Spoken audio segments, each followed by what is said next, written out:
बिस्मिल्लाहिर्रहमानिर्रहीम। अस्सलाम वालेकुम नाज़रीन, आप देख रहे हैं प्रोग्राम सिटी एट 10 और मैं हूं आपकी मेज़बान अना यूसुफ। इस दुआ और इस उम्मीद के साथ कि अल्लाह ताला हम सब के लिए आसानियां पैदा करे और हमें आसानियां बांटने की तौफीक अता फरमाए। जुमे का मुबारक दिन है, तो आज के मुबारक दिन दुआ यही है कि अल्लाह ताला हम सब की मुश्किलात कम करे और हमें ये तौफीक अता फरमाए कि हम अपने तौर पर जितनी कोशिश कर सकते हैं दूसरों के लिए हम आसानी पैदा करें। यही हमारी ज़िंदगी का मकसद है कि हम दूसरों के लिए आसानियाँ पैदा करें, लेकिन अनफॉर्चुनेटली हम इस मकसद को भूलते चले जा रहे हैं और हर तरफ हम देख रहे हैं कि लोगों में एक अजीब सी लालच पैदा होती जा रही है। हर कोई सिर्फ और सिर्फ अपने बारे में सोच रहा है, तो खुदारा अपने बारे में ज़रूर सोचिए, लेकिन अपने साथ साथ दूसरों के बारे में भी सोचिए। ज़िंदगी का असल मकसद और असल खूबसूरती इसी अमल में है कि अपने साथ साथ हम दूसरों का भी ख्याल रखें।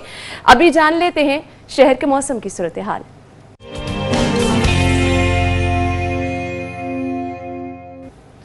तो मौसम कैसा रहेगा, जुनेद ने हमें ज्वाइन किया है। जुनेद बताइए, वेदर अपडेट्स क्या हैं आपके पास?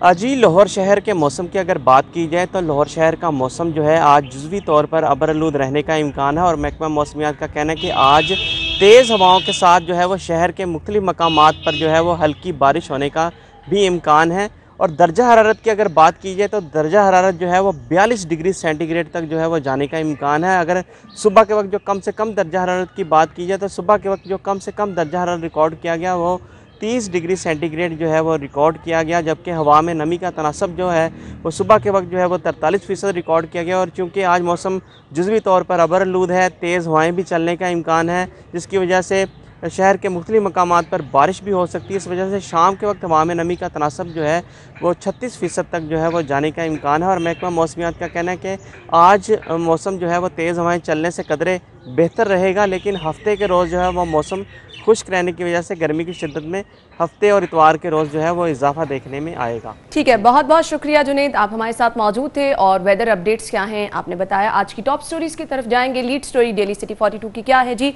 कोरोना केसेस बढ़ते चले जा रहे हैं, कोरोना के वार तेज, अस्पतालों में वेंटिलेटर मरीजों से भर गए। मजीद 23 संवाद, 21 और इलाके सील कर दिए गए।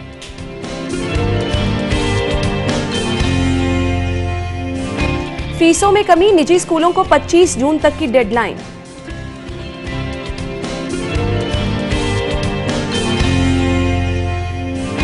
बिजली चोरी वाले इलाकों में 3 घंटे लोड शेडिंग का फैसला।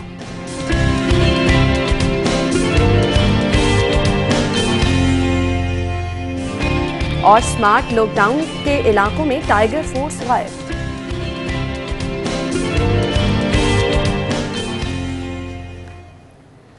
ये है हमारी आज की टॉप स्टोरीज, इन्हें डिटेल में डिस्कस करेंगे। स्टूडियो में हमारे साथ हमारे सीनियर रिपोर्टर इमरान यूनुस मौजूद हैं। अस्सलाम वालेकुम। वालेकुम अस्सलाम। क्या हाल चाल है? अल्हम्दुलिल्लाह, अल्लाह का शुक्र, आप सुनाएं। शुक्र है अल्लाह ताला का। और सबसे अहम चीज़ भी यही है कि हालात जैसे भी हों आप अल्लाह ताला का शुक्र अदा करते रहें। यही हम अपने नाज़रीन को मैसेज भी दे रहे हैं। और आज के दिन की मुनासबत से बहुत ही ज़बरदस्त चीज़ ये है कि आप अल्लाह ताला का शुक्र अदा करें, अपने गुनाहों की माफ़ी मांगे। अल्लाह ताला बहुत करीम है, वो करीब होकर हमारी सुनेगा और हमें मुश्किल वक्त से बाहर भी निकालेगा। आज की टॉप स्टोरी की तरफ जाते हैं। खबर है जी, कोरोना के वार तेज, अस्पतालों में वेंटिलेटर मरीजों से भर गए हैं। मजीद 23 अमवात हुई हैं और 21 इलाके सील कर दिए गए हैं। क्या कहेंगे इमरान भैया? देखें, कल मैंने शहरियों के तासुरात जो हैं वो सुने। लम्हा ब लम्हा सिटी 42 पे रिपोर्टिंग जो है वो हमारे रिपोर्टर्स जो हैं वो करते रहे हैं और तमाम तर सूरत हाल से भी आगाह करते रहे हैं शहरियों को कि हस्पतालों की सूरत हाल क्या है, मरीज़ों की तादाद क्या है, हस्पतालों में सहूलियात क्या हैं और जो लवाहकीन हैं या शहरी हैं वो क्या कहते हैं। शहरियों ने तो शिकायत के अंबार लगाए कि हॉस्पिटल्स में इंतज़ामात जो हैं वो नाकाफ़ी हैं। वो तो होंगे। हमारी हेल्थ मिनिस्ट्री क्या कर रही है या हमारे पास हस्पतालों में इलाज मालजे की सहूलियात पहले कैसी थी वो तो सबको पता है। लेकिन एक चीज़ जो है मैं यहाँ लोगों को लाजमी बताना चाहूँगा, बल्कि आपको भी ये इस चीज़ का अंदाज़ा है कि कल गुज़िश्ता 24 घंटे में पूरे पंजाब भर में 1899 केसेस जो हैं वो कंफर्म केसेस रिपोर्ट हुए हैं, जिसमें से 1200 से ज़ायद केसेस सिर्फ लाहौर के हैं। बिल्कुल। अब आप ये देख लें कि हम कितना इस चीज़ को जो है वो सीरियस ले रहे हैं और सूरत हाल जो है वो ये है कि ठीक है गवर्नमेंट ने जो है वो वक्त से पहले इसके इंतजाम जो है वो नहीं किए, लेकिन अब जो है वो गवर्नमेंट कर भी रही है। लेकिन कितने के मरीजों को गवर्नमेंट जो है वो सहूलत दे सकती है। जितने मर्जी इंतजाम कर ले, हकीकत से आप पीछे नहीं हट सकते हैं। और हकीकत यह है कि सर्विसेज में 32 जना में 15 और जनरल अस्पताल में 20 वेंटिलेटर्स पर मुतासरा मरीज मौजूद हैं। और अब जितने भी पेशेंट अस्पताल में आ रहे हैं और उनकी हालत बहुत ज़्यादा सेंसिटिव है, आधे से ज़्यादा मरीजों को वेंटिलेटर की ज़रूरत है। कहाँ जाएंगे ये मरीज, किस तरह से गवर्नमेंट इनको फैसिलिटेट करेगी, ये एक बहुत बड़ा सवाल का निशान है। देखिए ना, हमारे हॉस्पिटल माजरत के साथ हमारे सरकारी हॉस्पिटल्स में तो जो फ्री अद्वियात मिलती हैं वो ही अवेलेबल जो है वो नहीं होती, ठीक है। और वेंटिलेटर तो बहुत बड़ी बात है, बिल्कुल ठीक है ना। लेकिन ठीक है, हमारे सरकारी हॉस्पिटल्स के पास जो है वो वेंटिलेटर्स की शदीद कमी है। अब सिर्फ आप प्राइवेट हॉस्पिटल्स को ले लें, वहाँ पर भी वहाँ पर जो कोरोना पेशेंट्स हैं उनको वहाँ पर इलाज मुआलजे की सहूलियात क्या, वहाँ पर जगह ही नहीं है कि प्राइवेट हॉस्पिटल्स जो है वो भी किसी मरीज को एडमिट जो है वो कर सके। प्राइवेट हॉस्पिटल को ये अफोर्ड भी नहीं कर सकता है, और जो अफोर्ड कर सकते हैं लोग जा रहे हैं वहाँ पे भी उनको जगह ही मैसर नहीं है। और अनफॉर्चुनेटली हमारा हाल ये है, यहाँ पर इंजेक्शन का जिक्र किया गया है सेकंड खबर में कि जो इंजेक्शन है वो नायाब होता चला जा रहा है। हमारे लोग, मुझे लगता है कि लोगों का एक जमीर मर चुका है। जिस मेडिसिन का जिक्र किया जाता है मार्केट से, वो मेडिसिन ही गायब हो जाती है। तो आप तो वबा के दिनों की बात कर रही हैं, तौबा अस्तगफिरुल्लाह। यहाँ पर रमजान अल मुबारक में ग्राफ रोज जो है वो आम शहरियों को नहीं छोड़ते। आप तो वबा की बात कर रही हैं। वबा में जिस इंजेक्शन की आप बात कर रहे हैं, मेरे ख्याल से 12 से 16 हज़ार रुपए का ये इंजेक्शन है, जो कि अब मार्केट में पहले 75,000 का ब्लैक में सेल होता रहा, और फिर सुनने में ये आया कि ये 4.5 लाख 5 लाख में भी जो है वो फरोख्त होता रहा है। बल्कि मेरे एक अजीज जो है वो एक डिफेंस में एक प्राइवेट बड़े हॉस्पिटल में उनकी डेथ हुई है, और उन्होंने ये इंजेक्शन जो है वो 5 लाख रुपए का ख़रीदा। और जब ये इंजेक्शन उन्हें लगा तो वेरी नेक्स्ट डे जो है वो उनकी वो खालिक हकीकी से जो है वो जा मिले। लोगों को ये भी समझने की ज़रूरत है कि ये जो इंजेक्शन है ये बिल्कुल मतलब इससे कोरोना ख़त्म नहीं होगा। ये आपको थोड़ी देर रिलीफ ज़रूर दे सकता है, रिलीफ ज़रूर दे सकता है, लेकिन और ऑप्शन पे डॉक्टर कह रहे हैं कि इसका इस्तेमाल किया जाता है। और उसके भी 50-50% चांसेस हैं। हमारे मिनिस्टर्स जो हैं वो बताते हैं कि ये इंजेक्शन जो है, हेल्थ मिनिस्ट्री ये बताती है कि ये भी 50-50 चांसेस हैं कि शायद इससे मरीज जो है वो ठीक हो जाए। लेकिन क्या ही अच्छा हो कि इसकी नौबत ही ना आए, बिल्कुल ऐसे इसकी नौबत ही ना आए। अभी भी लोग जो हैं वो नो डाउट लोग डरे हुए हैं, और अब थोड़ा सा जिम्मेदारी का एहसास भी दिला रहे हैं। कुछ गवर्नमेंट जो है वो प्रेशराइज कर रही है, इलाकों को सील कर रही है कि लोग जो है वो आपने इलाकों को सील करने की इमरान भाई बात की, मुझे ये बता दीजिएगा जिस तरह केसेस हमारे पास तेजी से बढ़ते चले जा रहे हैं, उस पर ऑप्शन हमने स्मार्ट लॉकडाउन की देखी, इलाके सील, उसके कुछ बेहतर नतीजे सामने आ रहे हैं। स्मार्ट लॉकडाउन से क्या होगा? मुझे नहीं लगता इससे कोई फर्क पड़ेगा, क्योंकि जिन इलाकों में स्मार्ट लॉकडाउन हुआ है वहाँ 24 घंटे के लिए नहीं हुआ। लोग अभी भी सुबह सुबह वहां से निकलते हैं। मैंने खुद देखा है, कल मैं शाम में जब ऑफिस से वापस जा रहा था तो मैंने गार्डन टाउन के एरिया में देखा है, ठीक है, वहां पर गाड़ियां मोटर बाइक जो है वो नहीं जा सकती थी, लेकिन लोग पैदल गुजरगाह जो है वो इस्तेमाल कर रहे थे। तो फिर ऐसे स्मार्ट लॉकडाउन का क्या फायदा? मतलब वहां के पेशेंट निकल के बाहर दूसरे इलाकों में जाके घूम रहे हैं, फिर रहे हैं, मिल रहे हैं, या जरूरत के तहत बाहर निकल रहे हैं और फिर लोगों से मिल रहे हैं, वबा फैला रहे हैं। फिर अनफॉर्चुनेटली ये कहने पे मजबूर हैं कि ना तो अस्पतालों में हुकूमत कुछ कर पा रही है मरीजों के लिए, ना तो ये जो लॉकडाउन के नाम पर, स्मार्ट लॉकडाउन के नाम पर हम नई हिकमत अमली देख रहे हैं, इस पर ना ही हुकूमत रिट नजर आ रही है। बुरी तरह हुकूमत हर तरफ नाकाम गवर्नमेंट बेचारी जब बेबस हो जाती है तो फिर टीवी स्क्रीनों पे आगे कहती है कि लाहौरिया जिम्मेदारी का एहसास नहीं कर रहे, और बला चाहे बाद में एक्सक्यूज जो है वो भी कर लिया जाता है। तो गवर्नमेंट जो है वो सारी जिम्मेदारी आप लोगों पे डाल देते हैं और खुद बरी जिम्मा हो जाते हैं। हम बार बार अपने हर प्रोग्राम में ये कहते हैं कि लाहौरियों को पता है कि हॉस्पिटल्स में क्या सूरत हाल है, गवर्नमेंट जो है वो क्या कर रही है या क्या कर सकती है। तो बेहतर यही है कि खुदा रहा आप खुद एहतियात करें, अपने और अपने प्यारों की जिंदगियों को बचाएं, हॉस्पिटल जाने की नौबत ही ना आए, आप हॉस्पिटल ही ना जाएं। ठीक है, घर में भी आप क्वारंटाइन हो रहे हैं, लेकिन आपको क्वारंटाइन होने की भी जरूरत क्यों पेश आए? आप सफाई सुथराई का ख्याल रखें और खुद ये वबा के दिन है, खुद को महफूज करें, अपनी फैमिलीज को महफूज करें और आना जाना महदूद कर दें। इसका सिर्फ और सिर्फ एक यही हल है। सीएम साहब की मैं खबर डिस्कस करना चाहूंगी, जिन्होंने ऑक्सीजन सिलेंडर की कीमत में इजाफे का नोटिस ले लिया है। शुक्र है, देर आयत दुरुस्त आयत, क्योंकि ये अभी से नहीं हो रहा है। और कोरोना टेस्ट की यकसा कीमत मुकर्रर करने का हुक्म भी दिया गया है। अवाम को रिलीफ फराहम करना जिम्मेदारी है। वजीर आला अपनी जिम्मेदारियां समझ रहे हैं, लेकिन इसका इम्प्लीमेंट क्यों नहीं हो रहा, ये बहुत बड़ा सवालिया निशान है। मेरे ख्याल से यही अमल है जो बहुत ज्यादा मुश्किल है, यही अमल है जिसपे ये सब लोग बेबस नजर आ रहे हैं। ना आपने बहुत बड़ी बात कर दी कि इसके इम्प्लीमेंट कब होगा। भाई पहले तो शुक्र अदा करें कि वज़ीर आला साहब को होश आया और उन्होंने इस चीज का नोटिस लिया, जिम्मेदारी अपनी समझ लिया टाइम पे। जिम्मेदारी चले आप कह लें कि जिम्मेदारी का एहसास उन्होंने किया, शुक्र है कर लिया। और हम तो ये डे वन से ये बात कह रहे हैं कि जिस तरह डेंगू टेस्ट की इन्होंने, आपको याद होगा कि हमने जब भी ये खबर डिस्कस की है कोरोना के हवाले से, हमने ये चीज़ डिस्कस की थी कि जितने भी प्राइवेट लैब्स टेस्ट कर रही हैं कोरोना के, या पहली बात तो यह है कि आप ज़्यादा से ज़्यादा एक्सेस दें लोगों को, प्राइवेट लेबॉर्ट्रीज को, कि वो टेस्ट जो है वो कर सके, ऐसे मयार बनाएं उन लैब्स के। और दूसरी बात हमने ये भी की थी कि कोरोना टेस्ट का एक मखसूस रेट जो है वो मुकर्रर कर दे, जिस तरह साबिक गवर्नमेंट ने या साबिक अदवार में डेंगू का टेस्ट हुआ था कि हर लैब में एक नोटिस लगा हुआ था गवर्नमेंट का कि यहाँ 100 रुपए में डेंगू का टेस्ट होता है। ठीक है, ये 100 रुपए में नहीं होगा, ये 5-6 हज़ार 7 हज़ार जितना भी आप चाहते हैं, जितना भी आप चाहते हैं से आप जितना रिलीफ आवाम को दे सकते हैं। और हैं। दूसरा यह है कि अगर आपने सब्सिडी देनी है इस वबा में लोगों को, तो लोगों को कोरोना के टेस्ट की आधी कीमत लोग पे कर दें, आधी गवर्नमेंट कर दें। मतलब अगर किट जो है वो 6,500 रुपए की आ रही है या 7,000 रुपए की आ रही है, तो ठीक है आप कह दें कि भाई 3500 गवर्नमेंट पे करेगी, 3500 वो जो पेशेंट है वो पे कर दे। बिल्कुल, तो ये बड़ी अच्छी चीज थी, हम पहले से कह रहे थे, लेकिन चले अब आके ये डिसीजन लिया गया है, तो अब इस डिसीजन पर गवर्नमेंट को जो है वो स्टैंड लेना चाहिए और हंगामी बुनियादों पर इसको अप्लाई करना चाहिए। मैं यहाँ पर एक और चीज़ आपको ना ये बताना चाहूँगा कि जैसे जैसे यहाँ पर टेस्ट की सहूलियात बढ़ रही हैं, वैसे वैसे पेशेंट्स भी सामने आ रहे हैं, और बड़ी तादाद में, उससे ज्यादा तादाद में सरकार खुद कह रही है कि जितनी हम एक्सेस देंगे लोगों को या जितने टेस्ट की सहूलियात बढ़ाएंगे उतने ज्यादा पेशेंट सामने आएंगे। गवर्नमेंट डर भी रही है इस चीज से, लेकिन कर लें तो ज्यादा बेहतर है, ताकि लोगों को, अब लोग आप यकीन जाने, कल भी मेरी 3-4 लोगों से बात हुई जो कि वाकई बीमार थे, और मैं उनसे रिक्वेस्ट करता रहा हूं, जानने वाले थे मेरे, मैंने कहा आप टेस्ट करवाएं। उन्होंने कहा भाई हम घरों में ही ठीक हैं, हम थोड़ा बीमार हैं लेकिन हम टेस्ट नहीं करवाएंगे, हम घर में ही आइसोलेट हो गए हैं। अब लोग अस्पतालों की सूरत हाल से इतने खौफजदा हो चुके हैं कि वहां पे जो जा रहा है वो मर के वापस आ रहा है। फिर इंजेक्शन वाली बात आपने भी की, वो भी बहुत ज्यादा लोगों को डरा रही है, लोग डिप्रेशन में मुब्तला होते जा रहे हैं।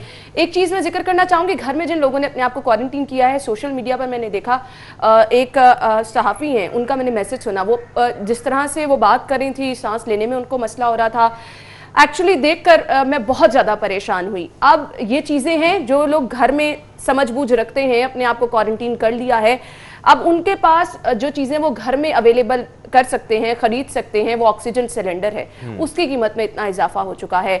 किस तरह से लोग अपनी जिंदगियां बचाएं? अस्पतालों में उनको पहली मौत नजर आ रही है, कोई इंतजाम नजर नहीं आ रहा। घर में अगर वो अपनी समझबूझ के मुताबिक अपना जो है वो ट्रीटमेंट खुद कर रहे हैं, डॉक्टर से पूछ के कर रहे हैं, वहां पर जो चीजें उनको मैसर होनी चाहिए वो भी नहीं है, ये कौन यकीनी बनाएगा? देखें जी, हमारे इदारे जो हैं हमेशा इस चीज में नाकाम नजर आए। ये बात तो मैंने पहले ही बात की कि चाहे रमजान मुबारक में ग्राम फरोशों को कंट्रोल करने की बात हो, या फिर बढ़ती हुई कीमतें, या लोगों की जेबों पर जो कारोबारी डाका डालते हैं उनको रोकने की बात हो, हमेशा गवर्नमेंट के इदारे, मैं पूरे इदारों की बात कर रहा हूँ, वो नाकाम ही नजर आए।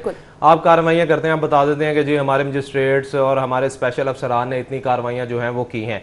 अभी भी आप देखें जो ऑक्सीजन सिलेंडर की कीमतें जो हैं वो कहां आसमानों पर पहुंच गई हैं। अभी भी ये क्या करेंगे, कार्रवाइयां करेंगे, दुकानें सील करेंगे, लेकिन फिर भी ये कीमतें नीचे नहीं आई। बिल्कुल ऐसे ये कीमतें नीचे, ये कीमतें कैसे नीचे आती हैं ये सरकार का काम है, और हमें ये बताने की नहीं है सरकार को कि इन्होंने कैसे करनी है, इनको ज्यादा बेहतर पता है कैसे कर सकते हैं। एक बार ये अनाउंस कर दे कि भाई इस लेवल के सिलेंडर के, इस कंपनी के सिलेंडर की कीमत ये होगी, और जो करेगा उसको भारी जुर्माना करे, उसको इससे जायद अगर बिका तो 6 माह की कैद देंगे, या 50,000 या 1 लाख रुपया जुर्माना देंगे, तो फिर शायद लोग समझ जाए। लेकिन ये नहीं करेंगे, ये नहीं करेंगे। इनके और कई क्योंकि ये मुफादात होते हैं, ये प्लान करके चीजें की जाती हैं, जहां कहीं, और हमारी गवर्नमेंट में माजरत के साथ प्लानिंग का बहुत ज्यादा फुकदान है, बहुत ज्यादा फुकदान। लेकिन यहाँ पे प्लानिंग आपको मौसर नजर आएगी क्योंकि यहाँ पे लोगों की जेबों से पैसे निकलवाने का मामला है। खैर, प्राइवेट अस्पतालों की मैंने बात करनी है जिनको चार्जेस कम ना करने पर नोटिस जारी किया गया है। इस पे हम बात करेंगे ब्रेक के बाद। Stay with us. बाद आपको एक बार फिर से खुशामदीद कहेंगे। अगली खबर की तरफ जाएंगे और अगली खबर हमारे पास है जी, चार्जेस कम ना करने वाले 8 प्राइवेट अस्पतालों को नोटिस जारी किया गया है और सर्वमोहर करने की वार्निंग भी जारी कर दी गई है। क्या कहेंगे इमरान भैया? देखिए जी, प्राइवेट हॉस्पिटल जो हैं स्पेशली कोरोना में तो वो खूब मैं तो ये कह रही हूँ कि माल नहीं सोना इकट्ठा, बिल्कुल ऐसे ही है। हर कोई बहती गंगा में अपना किरदार अदा कर रहा है, हाथ धो रहा है कि कोई पीछे ना रह जाए। अब मैं आपको ये बात बताऊं कि मैंने जिन अजीज की बात की जिनको इंजेक्शन की ज़रूरत थी और वेरी नेक्स्ट डे उनकी डेथ हो गई, 3 दिन रहे हैं वो, आप यकीन जाने 3 दिन का उनका बिल जो है ना 7.5 लाख रुपए एक प्राइवेट हॉस्पिटल ने बनाया है, जिसमें वो इंजेक्शन रहम करे जिनके पास इतने पैसे नहीं है वो तो 3 दिन चले सर्वाइव कर गए, वो घर में मर जाएंगे। और प्राइवेट हॉस्पिटल जो है पहले तो उन्होंने ये कहा कि जी हमारे पास स्पेस नहीं है, फिर आपको चार्जेस ज्यादा देना पड़ेंगे। लोग जो अपने ये भी एक हीला बहाना है अपने कि आप स्पेस का ना कह के और फिर पैसे ज्यादा लेके आप, और जिन्होंने अपने प्यारों की जानें बचानी है वो अपना सब कुछ दांव पे लगा लेते हैं कि किसी तरह हमारे घर वाले जो हैं वो बच जाएं, तो फिर वो मजबूरन जो है वो एडमिट उन्हें करवाते हैं और उसके बाद जो सूरत हाल होती है वो एक छोटी सी मिसाल मैंने आपको सामने दे दी है। देखिए ये चीज़ें जो है ना, जो हम बात कर रहे थे कि गवर्नमेंट में प्लानिंग का फुकदान है, तो जब ये वबा, मैं एक बात यहाँ पर लाजमी करना चाहूँगा, स्टार्ट से बात करूँगा कि जब ये वबा पाकिस्तान में आनी थी या आ चुकी थी या लाहौर में आनी थी, तो एक प्लानिंग जो है वो गवर्नमेंट की जानिब से की जाती है कि अगर ये वबा यहाँ आई तो इसको कैसे कंट्रोल किया जाएगा। और उसमें प्लानिंग में ये भी होता है कि अगर ये वबा कंट्रोल ना हुई तो फिर उसके सदेबाब के लिए हमने क्या करना है। तो भाई उसमें आपको ठीक है, आपको मालूम था कि आपके सरकारी हॉस्पिटल में इतनी स्पेस नहीं है, वेंटिलेटर्स नहीं है, अद्वियात नहीं है, स्टाफ नहीं है, लोग जो है वो मजबूरन प्राइवेट हॉस्पिटल में जाएंगे और जो लोग प्राइवेट हॉस्पिटल में इस वबा के इलाज मुआवजे के लिए जाएंगे तो उनके लिए भी आपको चार्जेस जो है वो मुख्तस कर देना चाहिए थे। अब आके आप जो है वो उनको नोटिस दे रहे हैं और कह रहे हैं कि जी जो फरवरी में चार्जेस मुकर्रर किए गए थे आपने वही लेने हैं। आप मुझे ये बताएं कि खुद गवर्नमेंट जो है वो ये कह रही है कि जी अभी भी नोटिस जारी किए जा रहे हैं, मतलब फरवरी में आपने जो चार्जेस मुख्तस किए थे अभी तक ये हॉस्पिटल जो है वो चार्जेस नहीं ले रहे, मतलब आपकी रेट को चैलेंज किया जा रहा है और आप फिर कह रहे हैं कि जी इनको वार्निंग दी गई है, इनको नोटिस जारी किए गए हैं। और खुदा हौज के नाखुन ले कि अवाम बेचारी मर रही है, सरकारी हॉस्पिटल में पहले सहूलियात नहीं है, जगह नहीं है, लोग प्राइवेट हॉस्पिटल में जा रहे हैं और वो वहां पर भी बेचारे अपनी जमा पूंजी सारी लुटा रहे हैं और फिर भी अभी आपको ये ख्याल आ रहा है कि जी हमने नोटिस जारी कर दी और फिर आप करेंगे क्या, खुदा ना खासा कोई मर जाएगा तो फिर कह देंगे जी इस वबा में जो मरे हैं उनको इतने पैसे जो है वो दिए जाएंगे। पैसों से क्या, जिनकी जानें गई हैं इस वबा में उनकी जानें वापस आ जाएंगी। बिल्कुल ऐसे ही है। तो प्लानिंग की जरूरत होती है और ये प्लानिंग वहां की जाती है जहां पर शऊर हो। आप कहते हैं कि अवाम को शऊर नहीं है, आपके बुजुर्ग कहते हैं अवाम को शऊर नहीं है, तो गवर्नमेंट को जितना शऊर है वो नजर आ रहा है ना, वो अवाम बता रही है। फिर अब जो गवर्नमेंट की चीजें जब अवाम पे अटैक किया गया तो फिर अवाम ने भी बताना शुरू कर दिया कि खुद वज़रा जो है वो कभी कहते हैं मास्क पहने, कभी कहते हैं ना पहने, कभी कहते हैं कि फ्लू है इससे डरने की जरूरत है, कभी इंटरनेशनल इदारे जिनसे आप फंडिंग ले रहे हैं वो आपको ये कहते हैं कि जी आप 14 दिन के लॉकडाउन में चले जाएं, फिर भी तमाम लोग एक तरफ और आपका प्राइम मिनिस्टर जो है वो एक तरफ कहते हैं जी नहीं मैं लोगों को भूखा नहीं मार सकता। तो भाई आप लोगों को दे क्या रहे हैं? महंगाई तो पहले नहीं आप कम कर सके, कुछ भी आप लोगों को जो है वो फराम नहीं कर पा रहे। आपने टाइगर सोर्स बनाई, मैं इसी खबर पे आने वाली थी। लोगों का मुकद्दर यहाँ पर अब ये है कि इसी तरह हम हर रोज डेथ रेट जो है वो बढ़ता चला देखते जाएंगे। अब वो चाहे फाकों से लोग मरे, चाहे वो कोविड-19 की वजह से मरे।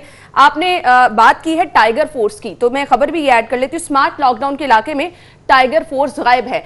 आपने जिक्र किया कि जहां पर आपने देखा खुद के इलाके को लॉकडाउन भी किया गया है, लोग आ जा रहे हैं। अब जिन लोगों की ड्यूटियां हैं, खबर यह है कि वो लोग भी गायब हैं, तो फिर यही सब कुछ होगा। फिर लॉकडाउन किस चीज का है, किस नाम का है? कुछ और ये टाइगर फोर्स तो कभी मुझे नजर भी नहीं आई। कुछ रजाकार मेरे भी जानने वाले हैं और मैंने उनसे पूछा, वो कहते हैं कि भाई हम जाके वहां करें क्या, मतलब जो हमें ठीक है बताया गया कि आपने इस तरह करना है उस तरह करना है, लेकिन लोग जब हमसे पूछते हैं कि जी हमें राशन जो है वो कैसे मिलेगा, कैसे दिया जाएगा, तो जब हम उन्हें कहते हैं कि 2-3 रोज में राशन आ जाएगा तो वो कहते हैं तब तक हम मर जाए। मतलब वही बात, फिर वही प्लानिंग की आ गई ना। लोग क्या गवर्नमेंट जो है वो बड़ी जिम्मा हो रही है। अगर आपने ये प्लानिंग किया है कि आपने इलाकों को लॉकडाउन करना है तो फिर आपको लोगों को फैसिलिटेट भी करना है। 3 महीने के लिए आप 12,000 देके कहते हैं जी बड़ा हमने कोई तीर मार दिया है, बड़ा लोगों के दर्द और दुख को जो है वो हमने समझ लिया है। 12,000 में आप 3 महीने में गुजारा करके दिखाएं। भाई मैं फिर बताता हूँ, आप घर बैठे हैं, आपके बुजुर्ग घर में बैठे हैं, आपके रकीन असेंबली बैठे हैं, फिर देखते हैं कि कैसे गुजारा होता है, ठीक है ना। आपको मैं बात यहाँ कर रहा था कि आपको WHO ने भी कहा कि आप लॉकडाउन जो है वो मुकम्मल करें, लेकिन आपने कहा जी नहीं, हम नहीं कर सकते, हम आवाम को भूखा नहीं मार सकते। खुदा का शुक्र अदा करें, खुदा का शुक्र अदा करें कि इन्होंने जो लॉकडाउन किया था उसमें जो मुखय्यर हज़रात बाहर निकल कर आए, और यकीन जाने उन्होंने जो लोअर मिडिल क्लास थी, जो बेचारे सफेद पोश लोग जिनको हम कह सकते हैं, उन लोगों की बहुत मदद की, बहुत मदद की। और ये तमाम तर सहरा मैं मुखय्यर हज़रात को देता हूँ, मुख्तलिफ इदारों को देता हूँ, प्राइवेट इदारों की मैं बात कर रहा हूँ, जिन्होंने ये सारा कुछ किया। लेकिन गवर्नमेंट जो है वो कहाँ पे नजर आई वो तो सबने देखा। बिल्कुल ऐसे यार, बहुत सारे लोग जो हैं इस मुश्किल वक्त में आगे आए हैं, उन्होंने लोगों की मदद की है। लेकिन हुकूमती सतह पर जो इकदाम किए जा रहे हैं वो सब आप लोगों के सामने हैं। वो फिर चाहे टाइगर फोर्स की बात है, वो फिर चाहे स्मार्ट लॉकडाउन की बात है, वो फिर चाहे लोगों को इमदाद देने की बात है, हर जानिब लोग परेशान ही नजर आए हैं, हर जानिब उसके नताइज आपने देखे हैं, लोग दुहाई देते नजर आए हैं। अगली खबर की तरफ जाएंगे। दूसरी खबर हमारे पास है जी, फीसों में कमी, निजी स्कूलों को 25 जून तक की डेडलाइन। मैं माफिया जिसकी बात कर रही हूं और मैं बार चीज कह रही हूं कि हर कोई इन हालात में फायदा उठाने को तैयार है, एक दूसरे का कोई नहीं सोच रहा। उसमें सबसे बड़ा किरदार इन निजी स्कूलों का भी है, जिनमें हम ऑनलाइन पढ़ाई के नाम पर देख रहे हैं कि फीसें बटोरी जा रही हैं, उतनी ही फीसें ली जा रही हैं। फीस पे की बिल्कुल, यानी मुतासिरीन में आप खुद भी शामिल। और मैंने प्राइम मिनिस्टर पोर्टल पे जो है वो शिकायत भी की है। मैंने कहा प्राइम मिनिस्टर साहब खुदारा को ख्याल करें, मेरा बच्चा जिस स्कूल में है, मैंने कहा वहाँ पर सिर्फ पहले महीने उन्होंने 20% जो है वो कम किया, और उसके बाद फीस जो है वो वैसे ही हम पे कर रहे हैं। और जो ऑनलाइन क्लासेस चल रही हैं उसमें बच्चे जो हैं वो कैसे क्या पढ़ाया जा रहा है उन्हें, मतलब वो चीज़ भी सबके सामने है। ठीक है, असातिज़ा अपनी जिम्मेदारी पूरी कर रहे हैं, लेकिन ऑनलाइन आप कैसे बच्चे को किस तरह जो है वो पढ़ा सकते हैं, लेकिन फीसें आपकी उतनी ही है। दूसरी बात रही इस एसोसिएशन की, तो ना सिर्फ तहरीक इंसाफ की हुकूमत नहीं बल्कि जो भी हुकूमत आई है ना, वो हमेशा इस एसोसिएशन से ब्लैकमेल हुई है, और हमेशा गवर्नमेंट ने इस एसोसिएशन के आगे घुटने टेके हैं या हाथ जोड़े। लेकिन अब हालात का भी तो तकाजा है ना, जिन लोगों के 2-2 महीने लॉकडाउन की वजह से कारोबार बंद रहे हैं, और अभी भी सूरत हाल महंगाई इतनी ज्यादा है, आपकी चीनी आटा ही लोगों की कुव्वत खरीद से बाहर हो चुका है, वो इतनी भारी भरकम फीसें कहां से देंगे, किस तरह से अपने बिजली के बिल, गैस के बिल, पानी के बिल, इतनी भारी फीसें। जिन लोगों के घर में 3-3 बच्चे हैं, जिन्होंने 3-3 बच्चों की स्कूल में फीसें जमा करानी है, और वो बच्चे स्कूल भी नहीं जा रहे हैं, आपने फिर भी पूरे महीने की एग्जैक्ट डेट है उस पर आपने फीस जमा करा देनी है। और बहुत सारे स्कूलों ने फाइन भी रखे हैं, अगर आप टाइम पे फीस जमा नहीं करा रहे तो फाइन भी पे करें।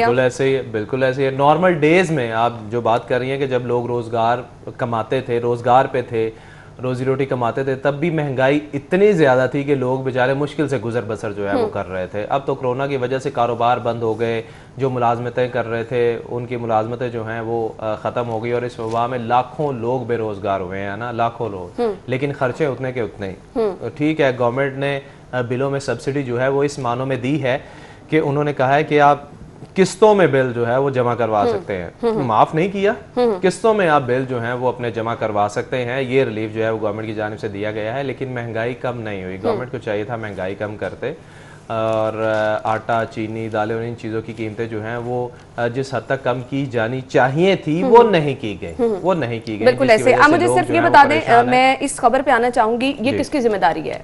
फीसों में कमी, अभी हमें नहीं पता कि स्कूल्स कब खुलने हैं, अभी गवर्नमेंट की जिम्मेदारी है ना। आपकी मिनिस्ट्री किस लिए बैठे हुए हैं, किस लिए आपने 2-2 मिनिस्टर बनाए? क्या अब हम ये सोच लें कि अगर 2 महीने 3 महीने आगे यही सिचुएशन रहती है, 4 महीने खुदा ना खास्ता, तो आपको ऐसे घर बैठे बच्चों की पूरी फीसें जमा करनी पड़ेगी? चूंकि आप गवर्नमेंट पे तो आप छोड़ दें ना कि गवर्नमेंट आपकी इसमें मदद करेगी। और अगर हम बात करें डॉक्टर मुराद रास की, उन्होंने स्टार्ट में हंगामी बुनियादों पर ये मीटिंग्स ली थी, लेकिन ये एसोसिएशन भी उनके काबू में नहीं आई। कुछ स्कूलों ने की, कुछ ने नहीं की, जिसकी वजह से इन्हें ट्वीट करना पड़ा कि जिन स्कूलों ने अभी तक फीसें कम नहीं की आप काइंडली हमें आगाह करें। तो ये तो वो चीज़ें हैं ना कि आपके अहकामात जो हैं जो एसोसिएशन नहीं मान रही। और जिस तरह एक छोटी सी मिसाल मैंने दी कि कुछ स्कूलों ने पहले महीने जब मुज़ाकरात हुए 20% फीस जो है वो कम कर दी, और उसके बाद दोबारा से वही फीसों की वसूली जो है वो शुरू कर दी गई। और कुछ ने तो ये क्राइटेरिया अपनाया, आप यकीन जाने, जिन्होंने 20% अपनी कम की हैं ये फीसें, उन्होंने साथ कोई और चार्जेस डाल के वो बिल्कुल आपने सही कहा, दूसरी मद में आपने पैसे वसूल करना शुरू कर दिए हैं। अब ना तो इनको हुकूमत पूछने वाली है, ये माफिया इतना ज्यादा स्ट्रांग होता चला जा रहा है कि इसका अल्टीमेटली असर हम सबके घरों पर हो रहा है, हम सबको फीसें जमा करानी पड़ेंगी। लेकिन खुदारा मैं अपने प्लेटफॉर्म से जरूर ये रिक्वेस्ट करना चाहूंगी कि लोग बहुत ज्यादा परेशान हैं, महंगाई की चक्की में पिसते चले जा रहे हैं, और अभी ये जो पैसे फीसों की मद में लोगों को जमा कराने पड़ रहे हैं, अगर बच्चा आपका तालीम हासिल करे, आप सेटिस्फाइड होते हैं कि बहुत अच्छी तालीम है जी, हमारा बच्चा स्कूल जा रहा है और होमवर्क बाकायदा कर रहा है, यहाँ तो कुछ नजर भी नहीं आ रहा, लेकिन आपने पैसे जमा कराने हैं सिर्फ और सिर्फ, और वो इसलिए कराने हैं कि ये माफिया बहुत ज्यादा स्ट्रांग है, हुकूमत इसके खिलाफ कुछ नहीं कर सकती। तो हुकूमत फिर दावे भी मत करे कि लोगों के लिए बहुत कुछ किया जा रहा है। अगली खबर डिस्कस करेंगे, ब्रेक के बाद हमारे साथ रहिएगा। ब्रेक के बाद प्रोग्राम में आपको एक बार फिर से खुशामदीद कहेंगे और अगली खबर की तरफ जाएंगे। अगली खबर हमारे पास है जी, बिजली चोरी वाले इलाकों में 3 घंटे लोड शेडिंग का फैसला किया गया है। लोड शेडिंग तो हम देख रहे हैं कि मुख्तलिफ इलाकों में अब बहुत ज्यादा हो रही है, गैर एलानिया लोड शेडिंग हो रही है, और हमारे अपने इलाके में 3-3, 4-4 घंटे लाइट जा रही है मुसलसल। अगर आप लेस्को को कहेंगे तो वो कहेंगे कि आपके इलाके में जो है वो बिजली चोरी जो है वो हो रही है। यही सूरत हाल जो आप बता रही हैं ये भी मेरे इलाके में भी है। समनाबाद और इलामा इकबाल टाउन में ऐसे ही बिजली की बंदिश जो है वो की जा रही है, और मैं खुद हैरान था कि अभी ऐसा कोई शेड्यूल जो है वो जारी नहीं हुआ, चूंकि हम तो अपडेट रहते हैं इन चीज़ों से, उसके बावजूद जो है वो बिजली की लोड शेडिंग जो है वो इस तरह हो रही है। मुझे ये बता दें, ये किस तरह की प्लानिंग है कि जिस इलाके में बिजली चोरी हो रही होगी वहां पे आप लोड शेडिंग करेंगे, जिस इलाके में बिजली चोरी हो रही होगी वहां पे सारिफीन को ज्यादा बिल भेजे जाएंगे। अब जो लोग ये सब नहीं कर रहे हैं वो कहाँ जाएं? देखें, ऐसे कई पोश एरियाज़ हैं जहाँ पे धड़ल्ले से बिजली चोरी होती है और वहाँ पर लोड शेडिंग जो है वो नहीं होती, और जो बाकी इलाके हैं वहाँ पर लोड शेडिंग जो है वो की जाती है। लेस्को जो है वो हमेशा से अपने लाइन लॉसेस जो हैं वो भी इसी तरह पूरा कर, जो हैं वो डिफ़ॉल्टर हैं लेस्को के, और उसके बाद भी जब उन्होंने बिजली की खपत को पूरा करना है तो वो इसी तरह करेंगे, लोड शेडिंग के थ्रू करेंगे, या जो इनकी बोसीदा लाइनें हैं उसके ज़रिए जो बिजली ज़ाया होती है उसको भी इसी तरह पूरी करेंगे। और पूरे शहर में अगर बिजली चोरी होती है तो वो कहीं ना कहीं तो इन्होंने डालनी ही है। दूसरी बात ये रही कि हमारी गवर्नमेंट अल्लाह ताला इनका भला करे और इनको थोड़े से होश के नाखून ये लें, थोड़ी सी अकल दे। ये जब से आए हैं आप ये बताएं कि अब गर्मी आनी है और लोड शेडिंग जो बढ़नी है, इन्होंने बिजली का कोई मंसूबा जो है वो खैर पूरा करना तो दूर, कोई शुरू भी नहीं किया। हालांकि बिजली जो है वो साबका दौरा में बहुत ज़्यादा बिजली बनना शुरू हो गई थी। कई मंसूबे जो हैं वो हमने खुद सुने, हमने खुद विज़िट भी किए कि मुख्तलिफ पावर प्लांट के मंसूबे जो हैं वो शुरू किए गए हैं, चाहे वो कोल से थे या सोलर एनर्जी पे थे या दीगर थे। वो तमाम चीज़ें इस गवर्नमेंट के आने के बाद रुक गई हैं। सरकारी इदारों को इन्होंने सोलर पे मुंतकिल करना था, जिससे ये होना था कि जो सरकारी इदारों में बिजली की खपत होती है वो सारी आम आवाम की तरफ जानी थी और सरकारी इदारे जो है वो सोलर पर चलते। लेकिन वो भी तमाम तर प्रोजेक्ट जो हैं वो रोक दिए गए, वो तमाम तर फंड जो हैं वो रोक दिए गए, वो तमाम मंसूबे ठप के ठप हो गए। ना आपने बिजली के नए मंसूबे बनाए, ना आपने बिजली चोरी रोकी। लेस्को जो है वो बेचारा करे तो क्या करे। हम देखते हैं कि शाहिद सिप्रा जो है वो कवरेज कर रहे हैं। शाहिद सिप्रा साहब ने हमें ज्वाइन कर लिया है। शाहिद सिप्रा साहब बहुत बहुत शुक्रिया आपका। लेस्को करे तो क्या करे, ये इमरान भाई कह रहे हैं। मुझे सिर्फ बता दें, अभी तो फिलहाल लेस्को ये कर रहा है कि अवाम पे बोझ डाल रहा है, वो चाहे फिर लोड शेडिंग की सूरत में डाला जा रहा है, वो फिर चाहे जिन इलाकों में बिजली चोरी हो रही है वहां पर इजाफी बिल जो है वो तमाम सारिफिन को भुगतना पड़ेंगे। क्यों सारिफ पे हर जानिब बोझ डाला जा रहा है, क्यों सारिफ को फैसिलिटेट नहीं किया जा रहा? बिजली चोरी का और कोई हल नहीं निकाला जा सकता रोकने का? देखिए, दो चीजें हैं, आपने दो क्वेश्चन मुख्तलिफ पूछे हैं, एक बिजली चोरी और दूसरा जो लोड शेडिंग है। लोड शेडिंग का जो खात्मा है वो विफाक की जिम्मेदारी है। विफाक जितनी बिजली देगा, लाहौर इलेक्ट्रिक सप्लाई कंपनी वो डिस्ट्रीब्यूशन कंपनी है, वो उतनी सप्लाई जो है कंज्यूमर तक पहुंचा देगी। अगर शॉर्टफॉल का सामना करना पड़ेगा तो लोड मैनेजमेंट की जाएगी, लोड शेडिंग की जाएगी ताकि सिस्टम को भी बचाया जा सके और जो पावर हाउसेज हैं उनमें भी ट्रिपिंग जो है वो ना हो, उनको भी बचाया जा सके। अब क्या है कि अब गर्मी की शिद्दत जैसे ही बढ़ी है, और हर साल होता है, कोई नया साल नहीं है, अब बढ़ी है, उसके बाद अब शेड्यूल जारी किया गया है। हाँ, ये अनोखी मंतक है वजारत पावर डिवीजन की कि जिस इलाके में ज्यादा बिजली चोरी है वहाँ ज्यादा लोड शेडिंग की जाए। हो सकता है वहाँ 20%, 40% लोग चोरी कर रहे होंगे, 60 या 50% लोग तो अपना बिल अदा कर रहे होंगे, उनको भी यह खमियाजा भुगतना पड़ रहा है। अब है कि शहर में 3 घंटे की लोड शेडिंग का फैसला किया गया है, और ये वो इलाके हैं जहाँ पे 30% तक जो बिजली चोरी की जा रही है वहाँ पे लोड शेडिंग की जाएगी। क्योंकि डिमांड 4200 मेगावाट तक पहुंच चुकी है। अगर यही टेम्परेचर रहा और एक हफ्ता या 10 दिन और इसी तरह टेम्परेचर चला तो कंपनी की डिमांड गुज़श्ता साल जो है 5400 मेगावाट तक गई थी। और फिर जब आपको नेशनल पावर कंट्रोल सेंटर कम बिजली देगा तो एक्सपेक्ट ये किया जा सकता है कि आप कैटेगरी 4 और 5 में भी जाएंगे, यानी कि 5 और 6 घंटे की लोड शेडिंग का भी लाहौरियों को सामना करना पड़ सकता है। लेकिन इस पर लेस्को चीफ का ये मौक़िफ़ है कि हमने कहीं पर गैर एलानिया लोड शेडिंग नहीं की, किसी जगह पर इस तरह की बगैर शेड्यूल के बिजली की बंदिश का सामना सार्फिन को नहीं है। ताहम जो मिनिस्ट्री ने शेड्यूल दिया है उसके मुताबिक लोड शेडिंग कर रहे हैं और जो बिजली के खिलाफ कार्रवाइयां हैं वो हो भी रही हैं, लेकिन उस हद तक वो कामयाब नहीं हुई कि आप 30% तक जो बिजली चोरी हो रही है उस पर काबू पाएं या 40% तक जो बिजली चोरी हो रही है उसको खत्म करें। तो ये 30 और 40% जिन इलाकों, लेकिन सिप्रा साहब मैं इस मौक़िफ़ से एग्री नहीं करती, क्योंकि हमारे अपने इलाकों में जब लाइट जाती है 4-4 घंटे आपको लाइट का पता नहीं होता। ये गैर इलानिया लोड शेडिंग नहीं है तो फिर ये क्या है? क्यों हम ये अजाब भुगत रहे हैं जब हम बिल भी जमा? इस पर भी है लेस्को चीफ का कल मौक़िफ़ आया कि इस वक्त मौजूदा हालात में किसी न किसी जगह पर आपके तामीराती काम हो रहे हैं। तो तामीराती काम की वजह से जो 4 घंटे या 6 घंटे की बिजली मुसलसल बिजली बंदिश का सामना करना पड़ रहा है सार्फिन को, वो तामीराती काम की वजह से है। उनका ये मौक़िफ़ है कि हम लोग एक दोस्त कबल हम अखबारात में इख्तियार देते हैं और लोगों को आगाह करते हैं कि किस इलाकों में कितनी देर तक बिजली बंद रहेगी। हालांकि वो अपनी कार्रवाई पूरी कर देते हैं, लेकिन ये कंज्यूमर की जिम्मेदारी नहीं है कि वो जाके अखबारात पढ़े या चेक करे कि किस इलाके में बिजली। बिल्कुल ऐसे ही सिप्रा साहब, मेरा एक और क्वेश्चन आपसे, आपने कहा कि जब भी गर्मियां होती हैं तो इस तरह से लोड शेडिंग होती है और क्योंकि बिजली का इस्तेमाल बहुत ज्यादा हो जाता है। अब हमारे यहाँ सिनेरियो कुछ डिफरेंट है। आपका 2 महीने के करीब तकरीबन लॉकडाउन भी रहा, मार्केट्स भी ज्यादा बंद रही, अभी भी आपकी मार्केट का टाइम शॉर्ट है, अभी भी हमें शॉर्टफॉल का सामना रहेगा, अभी भी हमें ये अजाब भुगतना पड़ेगा क्योंकि आपकी मार्केटों में आपके स्कूल कॉलेजेस वैसे ही बंद है, तो आपकी बिजली की बचत तो ऑलरेडी बहुत ज्यादा हो रही है।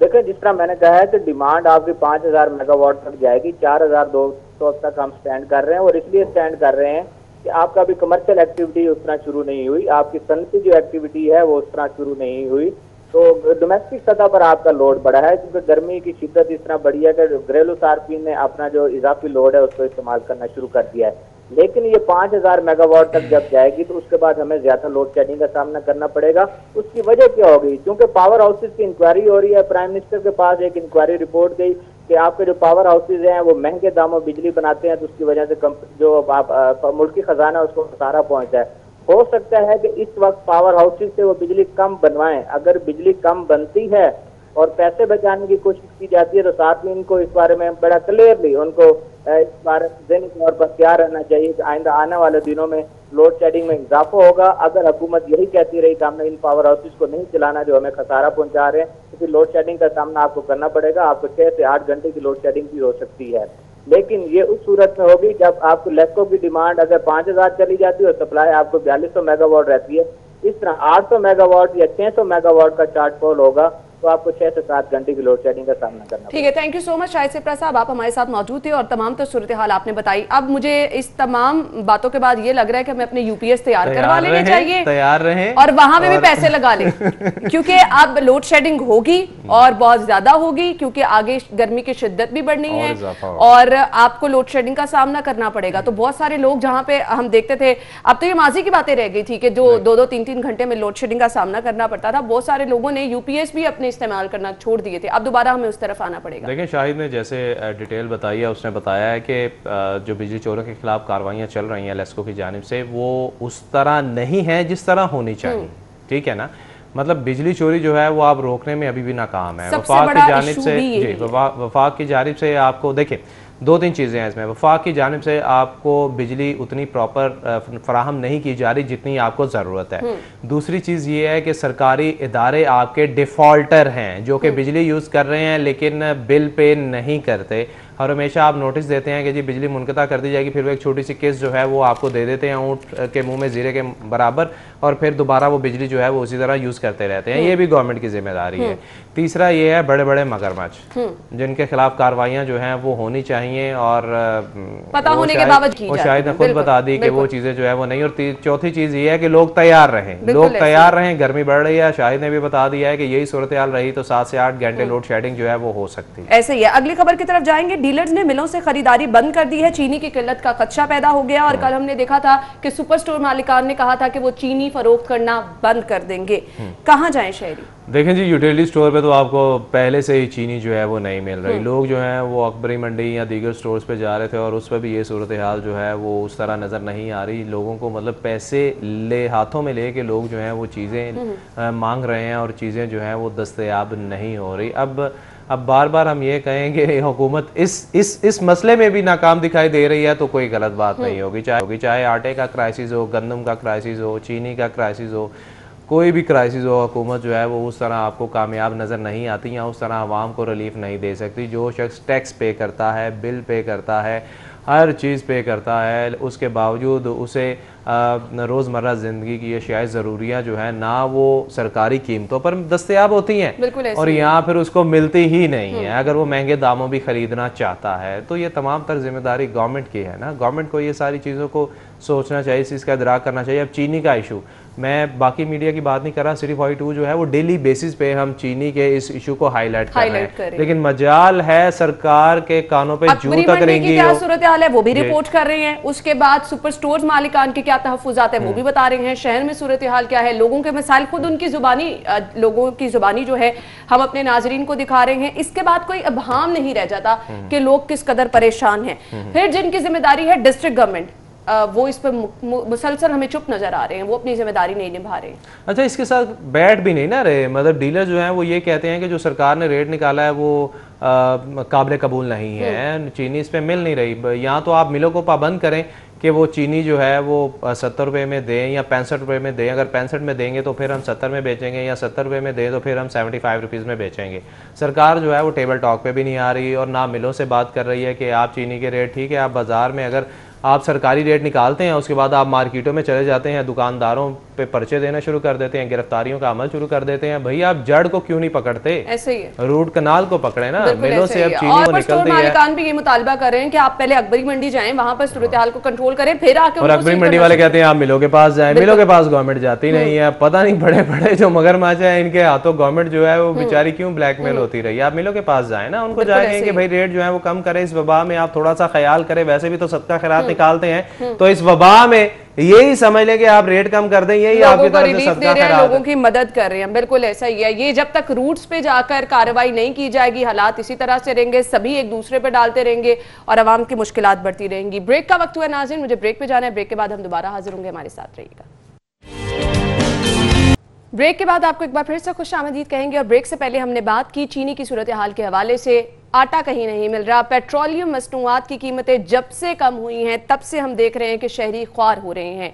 मुख्तलिफ पेट्रोल पंप्स पर शहर के अभी भी पेट्रोल दस्तयाब नहीं है और कहा यह जा रहा था कि 1 हफ्ते में और 1.5 हफ्ते में इस किल्लत को पूरा कर लिया जाएगा। लेकिन अब दिन आपके सामने है कि कहां से यह सिलसिला शुरू हुआ और कहां तक पहुंच चुका है और अभी भी इस पर कोई हतमी बात नहीं बताई जा रही कि क्या वजह है, क्यों इस किल्लत पर काबू नहीं पाया जा रहा, क्यों मुसलसल लोगों को परेशान किया जा रहा है। फिर इसकी एक ही रीजन इमरान भाई समझ आती है कि कीमतों में इजाफा जब तक नहीं होगा पेट्रोल तब तक हर पेट्रोल पंप पर आपको नहीं मिलेगा। यही सूरत हाल लग रही है। देखिए ना, प्राइवेट पेट्रोल पंप्स के हवाले से हम बात करें, असल मसला जो है वो सिर्फ प्राइवेट पेट्रोल पंप्स पे है। जो सरकारी PSO पेट्रोल पंप है उस पर मसला नहीं है, क्योंकि गवर्नमेंट जो है वो तो उस पर तो पेट्रोल जो है वो दस्तयाब हो रहा है। बाकी जो रेगुलेटरी अथॉरिटीज़ हैं उनकी ज़िम्मेदारी है कि उन्होंने प्राइवेट जो पेट्रोल पंप्स हैं, जो प्राइवेट कंपनीज़ हैं, उनको बावर करवाना है कि वो शहरियों को पेट्रोल जो है वो फराहम करें। और कई नोटिस जो है वो भी दिए गए हैं, वार्निंग जो है वो भी दी गई हैं।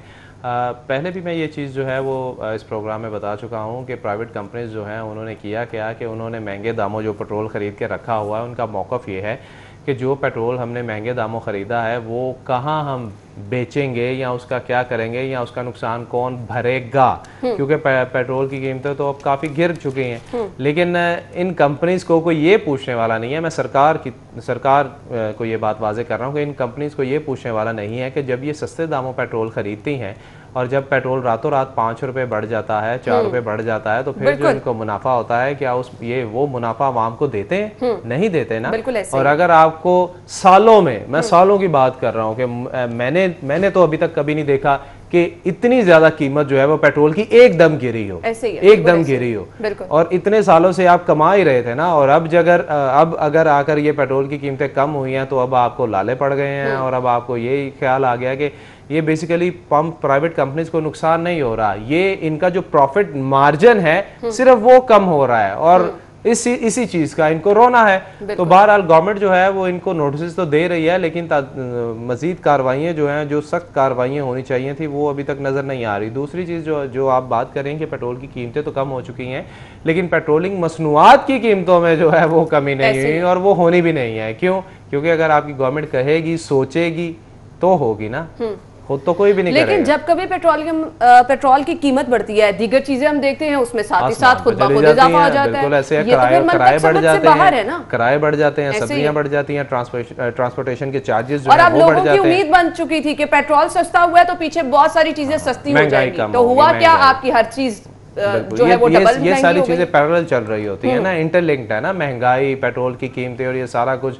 जब पेट्रोल की कीमतें कम हो गई हैं, लेकिन आप में देखें महंगाई कम नहीं है, महंगाई अपने अरूज पर है। आवाम की खुशफहमी रह जाएगी कि कुछ आपको कीमतों में कमी नजर आए। खैर, अगली खबर है, एनजीओ के रजिस्ट्रेशन का तरीकेकार तब्दील करने का फैसला किया गया है, ऑनलाइन की जाएगी, क्या कहेंगे? जरूरत भी थी, इस अमर की जरूरत भी थी, चूंकि महकमा इंडस्ट्रीज जो है, जब मैं महकमा इंडस्ट्रीज किया करता था तो आप यकीन जाने 5-5 हज़ार फेक एनजीओ जो है वो एनजीओ हम जिनका ऐसे ही था, कोई रजिस्ट्रेशन डाटा ही नहीं था कि कहाँ से इनको फंडिंग आ रही है और ये कहाँ पर जो है वो फंडिंग लगा रहे हैं, कहाँ खर्च कर रहे हैं, कोई डाटा नहीं था। नेशनल एक्शन प्लान के तहत जो है वो ये कार्रवाई जो है वो शुरू की गई थी, और अब ये फाइनल हतमी मरहले में दाखिल हो रही है कि ऑनलाइन रजिस्ट्रेशन जो है वो होगी, जिससे तमाम तर डाटा जो है वो 1 क्लिक पे गवर्नमेंट जो है वो हासिल कर सकेगी। अच्छा, बेशतर एनजीओ इसमें ऐसी भी हैं जिन्होंने अपने एड्रेस चेंज कर लिए हैं, लेकिन सरकार के खाते में वो नए जो इनके एड्रेस हैं वो रजिस्टर्ड नहीं करवाए, लेकिन जिन्होंने नहीं करवाए, खैर वो तमाम तर जो है वो ख़त्म कर दी गई है उनकी रजिस्ट्रेशन। तो अब मेरे ख्याल से ये अच्छा फ़ैसला है कि ये नया सिस्टम जो है वो मुतारिफ कराया जा रहा है कि तमाम तर रजिस्ट्रेशन जो है वो ऑनलाइन ही होगी, चाहे नई है या पुरानी है। पुरानी को भी ऑनलाइन किया जा रहा है, बल्कि तकरीबन हो चुकी हैं तमाम, और अब जो नई रजिस्टर्ड होंगी वो भी ऑनलाइन रजिस्ट्रेशन जो है वो करवाएंगी। बिल्कुल ऐसे ही है, ऑनलाइन रजिस्ट्रेशन करवाएंगे और इससे बहुत सारे मसाइल ऑब्वियसली हल हो जाएंगे। जो हमने पहले देखा से वो एनजीओ जिनका कोई वजूद ही नहीं था वो भी रजिस्टर्ड होती थी, उससे बहुत सारे मसाइल होते थे, इससे बेहतरी आएगी। थैंक यू सो मच, बहुत बहुत शुक्रिया आपके वक्त के लिए। नाज़रीन, मुझे ब्रेक की तरफ जाना है, आप न्यूज़ हेडलाइंस जानिएगा, जिसके बाद हम शो में दोबारा हाजिर होंगे, हमारे साथ रहिएगा। ब्रेक के बाद प्रोग्राम में आपको एक बार फिर से खुशामदीद कहेंगे, और आज जो हमारा टॉपिक है वो बहुत सारे लोगों का फेवरेट टॉपिक है, और इस टाइम में वो फेवरेट टॉपिक इसलिए भी बन चुका है क्योंकि आप डॉक्टर्स पे नहीं जा सकते हैं, आप बार बार आपके जो मसाइल हैं वो उस तरह से अपने डॉक्टर से डिस्कस नहीं कर सकते हैं। तो हम कोशिश ये करेंगे जो कोई भी आपके मसाइल हैं वो हम जानें और आपको बताएं कि आप वो किस तरह से हल कर सकते हैं। स्किन रिलेटेड इशू जिस पर हम देखते हैं ख़ातीन के साथ साथ मर्द हजरात भी बहुत ज़्यादा परेशान अब हमें नज़र आना शुरू हो गए हैं। तो बहुत सारे लोग अपने स्किन स्पेशलिस्ट के पास जाते थे, टाइम टू टाइम अपना चेकअप भी करवाते थे, ट्रीटमेंट भी चलता रहता था। अब बहुत सारे ऐसे क्लिनिक्स हैं जहां पर ये कहा जा रहा है कि आप ऑनलाइन जो है अपनी स्किन का ट्रीटमेंट करा सकते हैं, लेकिन उस पर बहुत सारे लोग परेशान नजर आते हैं कि जी ये तो उस तरह से नहीं होगा, जब तक डॉक्टर देखेंगे नहीं तब तक हमें किस तरह से सही मशवरा दे सकेंगे।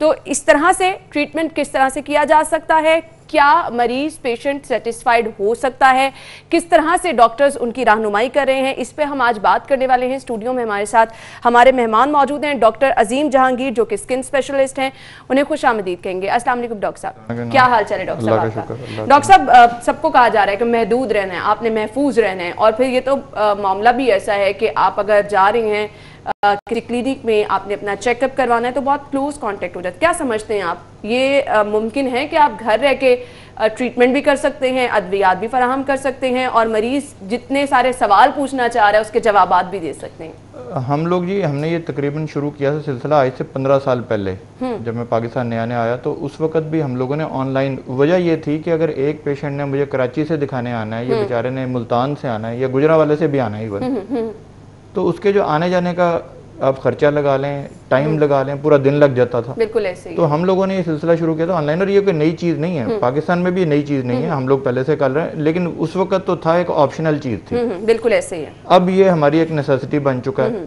और नेसेसिटी इसलिए बन चुका है कि आने जाने में जितना दो चीज़ें प्रॉब्लम है। नंबर एक तो ये कि पेशेंट को लॉकडाउन में से निकल के आना, बिल्कुल ऐसे ही है। दूसरा ये कि जितना वो आते हुए एक्सपोजर होगा उनका, वो सिर्फ हमारे तक नहीं है, आते हुए जितने वो लोगों से मिलेंगे, किसी जगह पे रुकेंगे, तो वो सारे का सारा एक्सपोजर इन्वॉल्व है उसमें। बिल्कुल ऐसे ही है। तो उसको लिमिट करने का तरीका ये है कि आप घर बैठे हमें दिखा सकते हैं। हम पेशेंट को एक नंबर देते हैं, अपना यूएन नंबर देते हैं, वो उस पर कॉल करके अपॉइंटमेंट लेते हैं।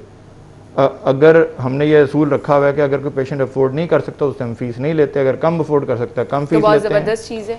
और ये हम जो समझते हैं ना सारी जिम्मेदारी हुकूमत की है, ये बड़ी एक अजीब सी बात मुझे लगती है कि ये हुकूमत ये करे, हुकूमत जरूर करे, अपना काम करे, लेकिन हमने भी तो कुछ करना ना। बिल्कुल आप सही। तो हम एज डॉक्टर ये कर रहे हैं, बहुत सारे डॉक्टर ऐसे कर रहे हैं कि जो पेशेंट्स जो है जो अफोर्ड नहीं कर सकते उनको हम फीस नहीं देते। उसको प्राइवेटली भी अगर आप फीस ना लें तो कोई इतनी कोई नुकसान वाली बात नहीं है। ऐसे ही है।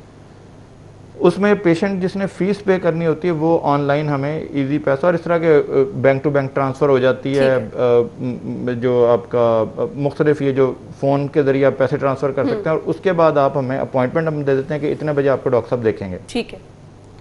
मेरी एक जो जूनियर डॉक्टर साहबा हैं या एसोसिएट डॉक्टर साहबा हैं, वो कॉल करती हैं पेशेंट को, व्हाट्सएप पे भी कॉल कर सकते हैं, फेस टाइम पे भी कॉल कर सकते हैं, जूम पे भी कॉल कर सकते हैं, स्काइप पे भी कॉल कर सकते हैं। आजकल तो इतने ज़्यादा चैनल ये तो बहुत सारी चीज़ें हमारे पास अवेलेबल है, जिससे तो ये आपके हर फोन के ऊपर जब हम जिस तरह चैट कर रहे होते हैं अपने किसी दोस्त के साथ, फैमिली मेंबर के, इसी तरह आप हमारे से बात करते हैं। डॉक्टर साहब, एक पेशेंट के दिमाग में जो कीड़ा होता है ना कि जब तक वो वहाँ चला नहीं जाएगा, डॉक्टर सामने बैठ के उनको देख नहीं लेंगे, तब तक जो है हमारा मसला नहीं हल होगा। तो ये बताइएगा, इसमें कोई ऐसा इबहाम तो नहीं है? मैं आपको कुछ अभी पिक्चर दिखाता हूँ एक दो अपने फोन पे, और आप हैरान होंगे कि काफी दफा जो पिक्चर पेशेंट खींच के मैं पहले भेज देते हैं, और वो इतनी क्लियर होती है जिस तरह क्लासिक टेक्स्ट बुक पिक्चर होती है। यानी वो शायद मैं अगर खुद भी देखूं तो भी मुझे गॉगल मतलब कोई लूप्स लगा के, मैग्नीफाइंग ग्लासेस लगा के देखना पड़े।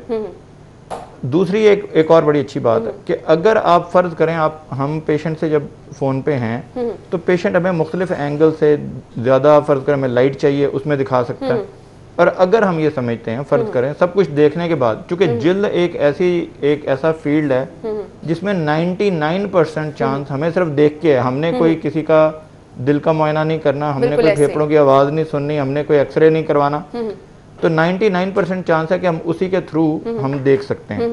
अगर फर्ज करें हम समझते हैं कि हम मुतमईन नहीं है, तो पेशेंट को हम कहते हैं जी पिक्चर दोबारा खींच के हमें अच्छी क्वालिटी की पिक्चर भेज दो। हमारे जो कैमरेज हैं, आपको शायद ये यकीन नहीं आएगा कि जो आपके फ़ोन में जो कैमरा है वो 8, 10, 15, 20, 25 मेगापिक्सल, 50 मतलब बहुत ज़्यादा ये हाई क्वालिटी कैमराज होते हैं। बिल्कुल ऐसे ही है। ये हमारे लिए मोर देन सफिशिएंट होते हैं। और अगर तब भी हमें कुछ समझ ना आए तो अभी हम एक नया सिलसिला शुरू कर रहे हैं जिसमें हम जिस तरह ड्राइव थ्रू होता है कि आपको अंदर ना आना पड़े क्लिनिक के, क्योंकि जितनी आप बंद स्पेस में रखेंगे, बिल्कुल ऐसे ही है, तो हम कोशिश ये अब करेंगे कि पेशेंट को कार में बैठे हुए देख लें, रख के आप चेक नहीं कार में बैठे हुए देख लें, ठीक हो गया, ताकि पेशेंट आए, डॉक्टर बजाय इसके कि पेशेंट क्लिनिक के अंदर आए, हम कार में बैठे हुए पेशेंट को देख लें, ड्राइव थ्रू में देख लें। और अगर तब भी हमें कोई ऐसी जरूरत हो कि पेशेंट को हमने किसी स्पेस में अलग से जाके देखना है, तो वहां जाके देखा जा सकता है। तो ये बहुत ही इफेक्टिव मीडियम है। अमेरिका में जब मैं अपने दोस्तों से बात करता हूँ, वहाँ पे 100% तकरीबन कंसल्टेशन जो है वो ऑनलाइन जा चुकी हैं। बिल्कुल ऐसे ही है, ऐसे ही। उससे एक तो खर्चा बड़ा बचता है, हमारे अक्सर मरीज टाइम भी सेफ होता है, फौरी तौर पर आपको। हमारे लाहौर से बाहर के जो मरीज थे वो आज से पहले भी रूटीन में भी हमारी फर्ज करें दिन में 2-3 पेशेंट्स ऐसे होते थे जिनको के लाहौर से बाहर हम देखते थे। दुबई से हमारे बहुत सारे पेशेंट्स हैं, अमेरिका से, इंग्लैंड से, जो पाकिस्तानी जो वहाँ चले जाते हैं काफ़ी दफ़ा, वो हमारे से कंसल्ट करते रहते हैं, और उनके लिए ये करना कोई नई बात नहीं थी। अब वहाँ पर जो है, जो वेस्ट में तो तकरीबन 100% कंसल्टेशन जो है वो उसी स्काइप पे हो सकती हैं। आप अपनी और स्पेशलिटीज में फर्ज करें आपको ब्लड प्रेशर का मसला है, आपको शुगर का मसला है, तो शुगर आपके डॉक्टर को देखना जरूरी नहीं है। बिल्कुल ऐसे ही है। इसी तरह जो ब्लड प्रेशर का मसला, अगर आपने ब्लड प्रेशर अपना घर पे चेक कर लिया है तो आप डॉक्टर को बता सकते हैं। बिल्कुल। इसका एक और फायदा ये है कि हमारे पास पुराना रिकॉर्ड भी साथ ही महफूज होता जाता है कि आपने अगर एक दफा दिखाया और आज आपके दाने या आपकी छाइयाँ या आपका स्किन का कोई मसला ऐसे था और आपका पहले हमारे पास पिक्चर भी मौजूद है, हम उसी वक्त ही उस पिक्चर से उसका इसकी एक मिसाल हमारे पास भी है। कल गालिबन हमारे एक कोलीग को आईज से स्वेलिंग थी, डॉक्टर साहब को हमने उसकी पिक्चर भेजी, डॉक्टर साहब ने एक मेडिसिन और एक उसकी ऑइंटमेंट जो है वो रिकमेंड किया और उसको आज काफी हद तक हम देख रहे हैं कि वो बिल्कुल नॉर्मल भी है। तो ये चीजें आप रूटीन में अगर अपनाना शुरू कर देंगे तो वो जो आपके एक माइंड में ये चीज है ना कि नहीं इससे कोई फायदा नहीं होगा और ये सिर्फ जो है वो एक टाइम के सेव करने के लिए है, उससे उस तरह से आपकी स्किन रिलेटेड मिसाइल जो हैं वो हल नहीं हो सकते। डॉक्टर साहब बैठ के देखेंगे, जिस तरह डॉक्टर साहब ने बताया कि समटाइम पिक्चर्स के जरिए बहुत अच्छा जो है वो ट्रीटमेंट आप कर लेते हैं। डॉक्टर साहब मुझे ये बताएगा, अब बहुत सारे लोगों को इन चीज़ों के इस्तेमाल का तरीक़ेकार नहीं पता है, तो वो चीज़ें समझना बहुत ज़्यादा मुश्किल है क्या? उससे बहुत ज़्यादा बहुत सिंपल काम है। आप व्हाट्सएप जो है वो तकरीबन हर दूसरा बंदा इस्तेमाल कर रहा है, राइट। हमारा दूध वाला है वो भी व्हाट्सएप इस्तेमाल करता है, वो मुझे व्हाट्सएप पे पहले पूछ लेता है। वो आम कॉल भी नहीं अब लोग करते क्योंकि व्हाट्सएप पे मुफ्त की कॉल पड़ती है। फेस टाइम है कुछ लोगों के पास, उस पर कर सकते हैं। स्काइप पे लोग काम करते थे, आजकल गूगल ने भी एक सिलसिला शुरू कर दिया, गूगल के थ्रू भी कर सकते हैं। अब जूम के थ्रू बच्चा तकरीबन बच्चा आजकल घर में पढ़ रहा है, अल्हम्दुलिल्लाह जूम के थ्रू अपनी क्लासेस ले रहे हैं बच्चे। तो अगर आप किसी ऐसे एज ग्रुप में जिसमें आप कंफर्टेबल फील नहीं करते फोन पे या अपने कंप्यूटर पे, तो अपने किसी बच्चे को अगर आप कहेंगे तो यकीन माने कि वो बच्चा जो है वो आपको व्हाट्सएप पे ले आएगा। और अगर आप व्हाट्सएप खोलते हैं और उसमें एक कैमरे का बटन है, अगर आप उसको दबाएंगे तो वो व्हाट्सएप कॉल शुरू हो जाती है। और उसमें जो पिक्चर लेना है ना, पिक्चर तो हर बंदा ही लेता है।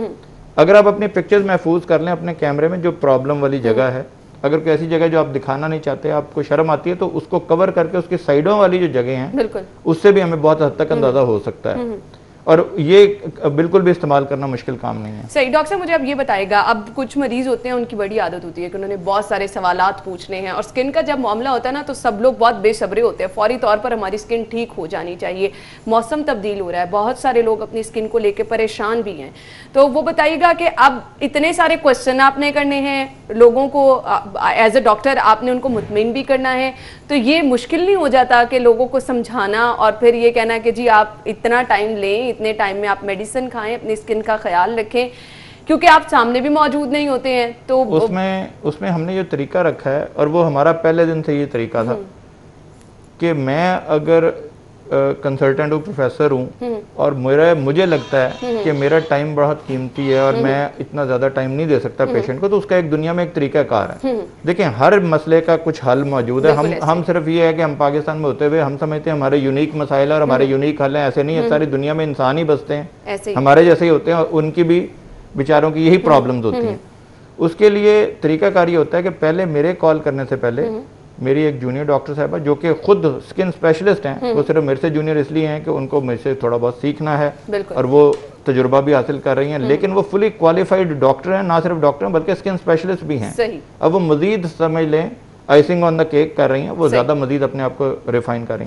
वो पहले पेशेंट को कॉल करेंगी, पेशेंट से पूरी हिस्ट्री लेंगी, अपने पास लिख लेंगी, और हमारा वो जो कंप्यूटर के साथ वो घर पे बैठ के उनका कंप्यूटर हमारे क्लिनिक के कंप्यूटर के साथ अटैच्ड है। ठीक है। तो सारी वो हिस्ट्री एक्चुअली कंप्यूटर में, जो क्लिनिक का कंप्यूटर उसमें सारी फीड कर रही हैं। ठीक है। ताकि अगर आइंदा आपको जरूरत पड़े तो हमारे पास सारा रिकॉर्ड हिस्ट्री अवेलेबल हो। ठीक हो गया। अब उन्होंने पहले हिस्ट्री ले ली पेशेंट की सारी डिटेल में। अब वो चाहे पेशेंट उसमें 15 मिनट लगाए, 20 मिनट लगाए, आधा घंटा लगाए, आराम से उनको हिस्ट्री दे दी। अब मेरे लिए उसको स्कैन थ्रू करना बहुत आसान हो जाता है, क्योंकि सारी ऑर्गेनाइज्ड इन्फॉर्मेशन। अगर मैं कहता हूँ आप दवाइयाँ कौन सी ले रहे हैं, तो पेशेंट ये नहीं बेचारा समझता कि सारी दवाइयाँ वो ढूंढने लग जाता है। काफी दफा पेशेंट उसको पता नहीं होता डॉक्टर अपने दवाइयों का पूछना है। आज से पहले कोई टेस्ट आपने करवाए थे, सारा पेशेंट अपनी टेस्ट की पिक्चर लेके, टेस्ट की सारी पिक्चर लेके मैं भेज देता हूं। और ये और ज्यादा आसानी हो जाती है, सम टाइम आप चीजें उस तरह बता नहीं सकते हैं, और पिक्चर्स के थ्रू आपके डॉक्टर को तो वो पुराने नुस्खों की पिक्चर्स, पुराने जितने नुस्खे उन्होंने इस्तेमाल किए उनकी पिक्चर, अपनी जितनी रिपोर्ट्स हैं उनकी पिक्चर, जो उन्होंने दवाइयां इस्तेमाल की, काफी तो उनको दवाइयों के नाम नहीं, दवाइयों की पिक्चर भी हमें भेज देते हैं। काफी दफा वो अपनी तस्वीरें वो भेज देते हैं। और ना, अच्छा, कुछ ऐसी बीमारियां फर्ज करें वो रात को 2 बजे होती है, कुछ लोगों को खारिश और धप्पड़ रात को 2 बजे पड़ते हैं जबकि डॉक्टर अवेलेबल नहीं है। तो हम पेशेंट को कहते हैं जब आपको मसला हो आप उस वक्त पिक्चर उसकी ले लें। सही। और वो यकीन माने हमारे लिए बहुत हेल्पफुल होती है। कुछ ऐसी बीमारियां, एक्चुअल प्रॉब्लम की आपको पता चल जाती है। फर्ज करें जो धप्पड़ पड़ते हैं कुछ लोगों को, वो तकरीबन आधे पौने घंटे में ठीक हो जाते हैं। मुमकिन है, जरूरी नहीं कि उस आधे पौने घंटे में आप अपने डॉक्टर तक राब्ता कर सकें। बिल्कुल ऐसे ही है। वो हम उन्हें कहते हैं, कुछ लोगों के होंठ सूज जाते हैं, जिस तरह आपकी कल कुलीग के वो जो आंखें सूज गई। अब वो अगर आप देखेंगे तो कुछ काफी दफा एंटी हिस्टामिन खाने से, एंटी एलर्जी खाने से वो तो ठीक हो जाती हैं, तो बजाय इसके कि वो ठीक हो जाए फिर हमें एक्सप्लेन करना ना आए, पेशेंट अपनी एक सेल्फी खींच के अपने पास रख लेते हैं। जिस तरह आपने मुझे कल परसों किसी ने भेजी तो वो मुझे बड़ी हेल्पफुल थी। बिल्कुल ऐसे। अगर वो उस वक्त ठीक हो गया वो मरीज और बाद में आप मुझे बताते हैं तो वो बड़ा मुश्किल है एक्सप्लेन करना। ऑब्वियसली वो सिचुएशन आपके लिए भी समझनी मुश्किल हो जाएगी, क्योंकि बताने से उस तरह नहीं पता चलता जो आपको पिक्चर देख के पता चल जाता है। डॉक्टर साहब, मुझे अब इससे आगे मरहले पे जाना है, वो है कि अब आपने मरीज को देख भी लिया, पिक्चर्स भी देख ली, आपने अब उसको दवाइयाँ रिकमेंड करनी है, आपने उसको प्रिस्क्रिप्शन देनी है। अब इसके लिए क्या मरहला है, किस तरह से आप बताएंगे? और फिर अगर डिफरेंट टेस्ट आपने कराने हैं उसका तरीका क्या क्या है? ब्रेक में मुझे जाने, वापस आते तो हम इस पर डिटेल में बात करते हैं। नाज़रीन, ब्रेक पे जाएंगे और ब्रेक से वापस आएंगे तो हम इस पर बात करेंगे। Stay with us. आपको एक बार फिर से खुशामदीद कहेंगे। डॉक्टर अजीम जहांगीर हमारे साथ मौजूद हैं और ऑनलाइन किस तरह से आप मरीजों को देख सकते हैं, उनको अद्वियात फराहम कर सकते हैं, उनके मसाइल सुन सकते हैं, ये चीज़ हम डिस्कस कर रहे हैं, क्योंकि बहुत सारे लोग अपने स्किन की मसाइल की वजह से परेशान नज़र आ रहे हैं और उनको ये भी लग रहा है कि अगर वो ऑनलाइन चेक कराएंगे तो उसका एज सच को इतना फ़ायदा नहीं होगा, जबकि डॉक्टर साहब ने बताया है कि इसका बहुत ज़बरदस्त नताइज जो है वो हासिल होते हैं पिक्चर्स के थ्रू। जब आप देख लेते हैं मरीज़ का इशू क्या है तो आप उससे बहुत अच्छी तरह से गाइड भी कर सकते हैं। डॉक्टर साहब को अभी एक कॉल भी मौसूल हुई है पेशेंट की। डॉक्टर साहब, मैं चाहूँगी कि आप हमारे नाजरीन को बात करके दिखाएं और बताएं कि किस तरह से आप ऑनलाइन जो है वो पेशेंट्स को देख सकते हैं। बहुत ही आसान तरीका है। देखें, इसमें डॉक्टर आमना मेरे साथ मौजूद हैं। ये मेरी पिक्चर आ रही है नीचे, डॉक्टर आमना, और ये हमारा पेशेंट हैं जो कि इस वक्त जिन्होंने हमें कॉल की है।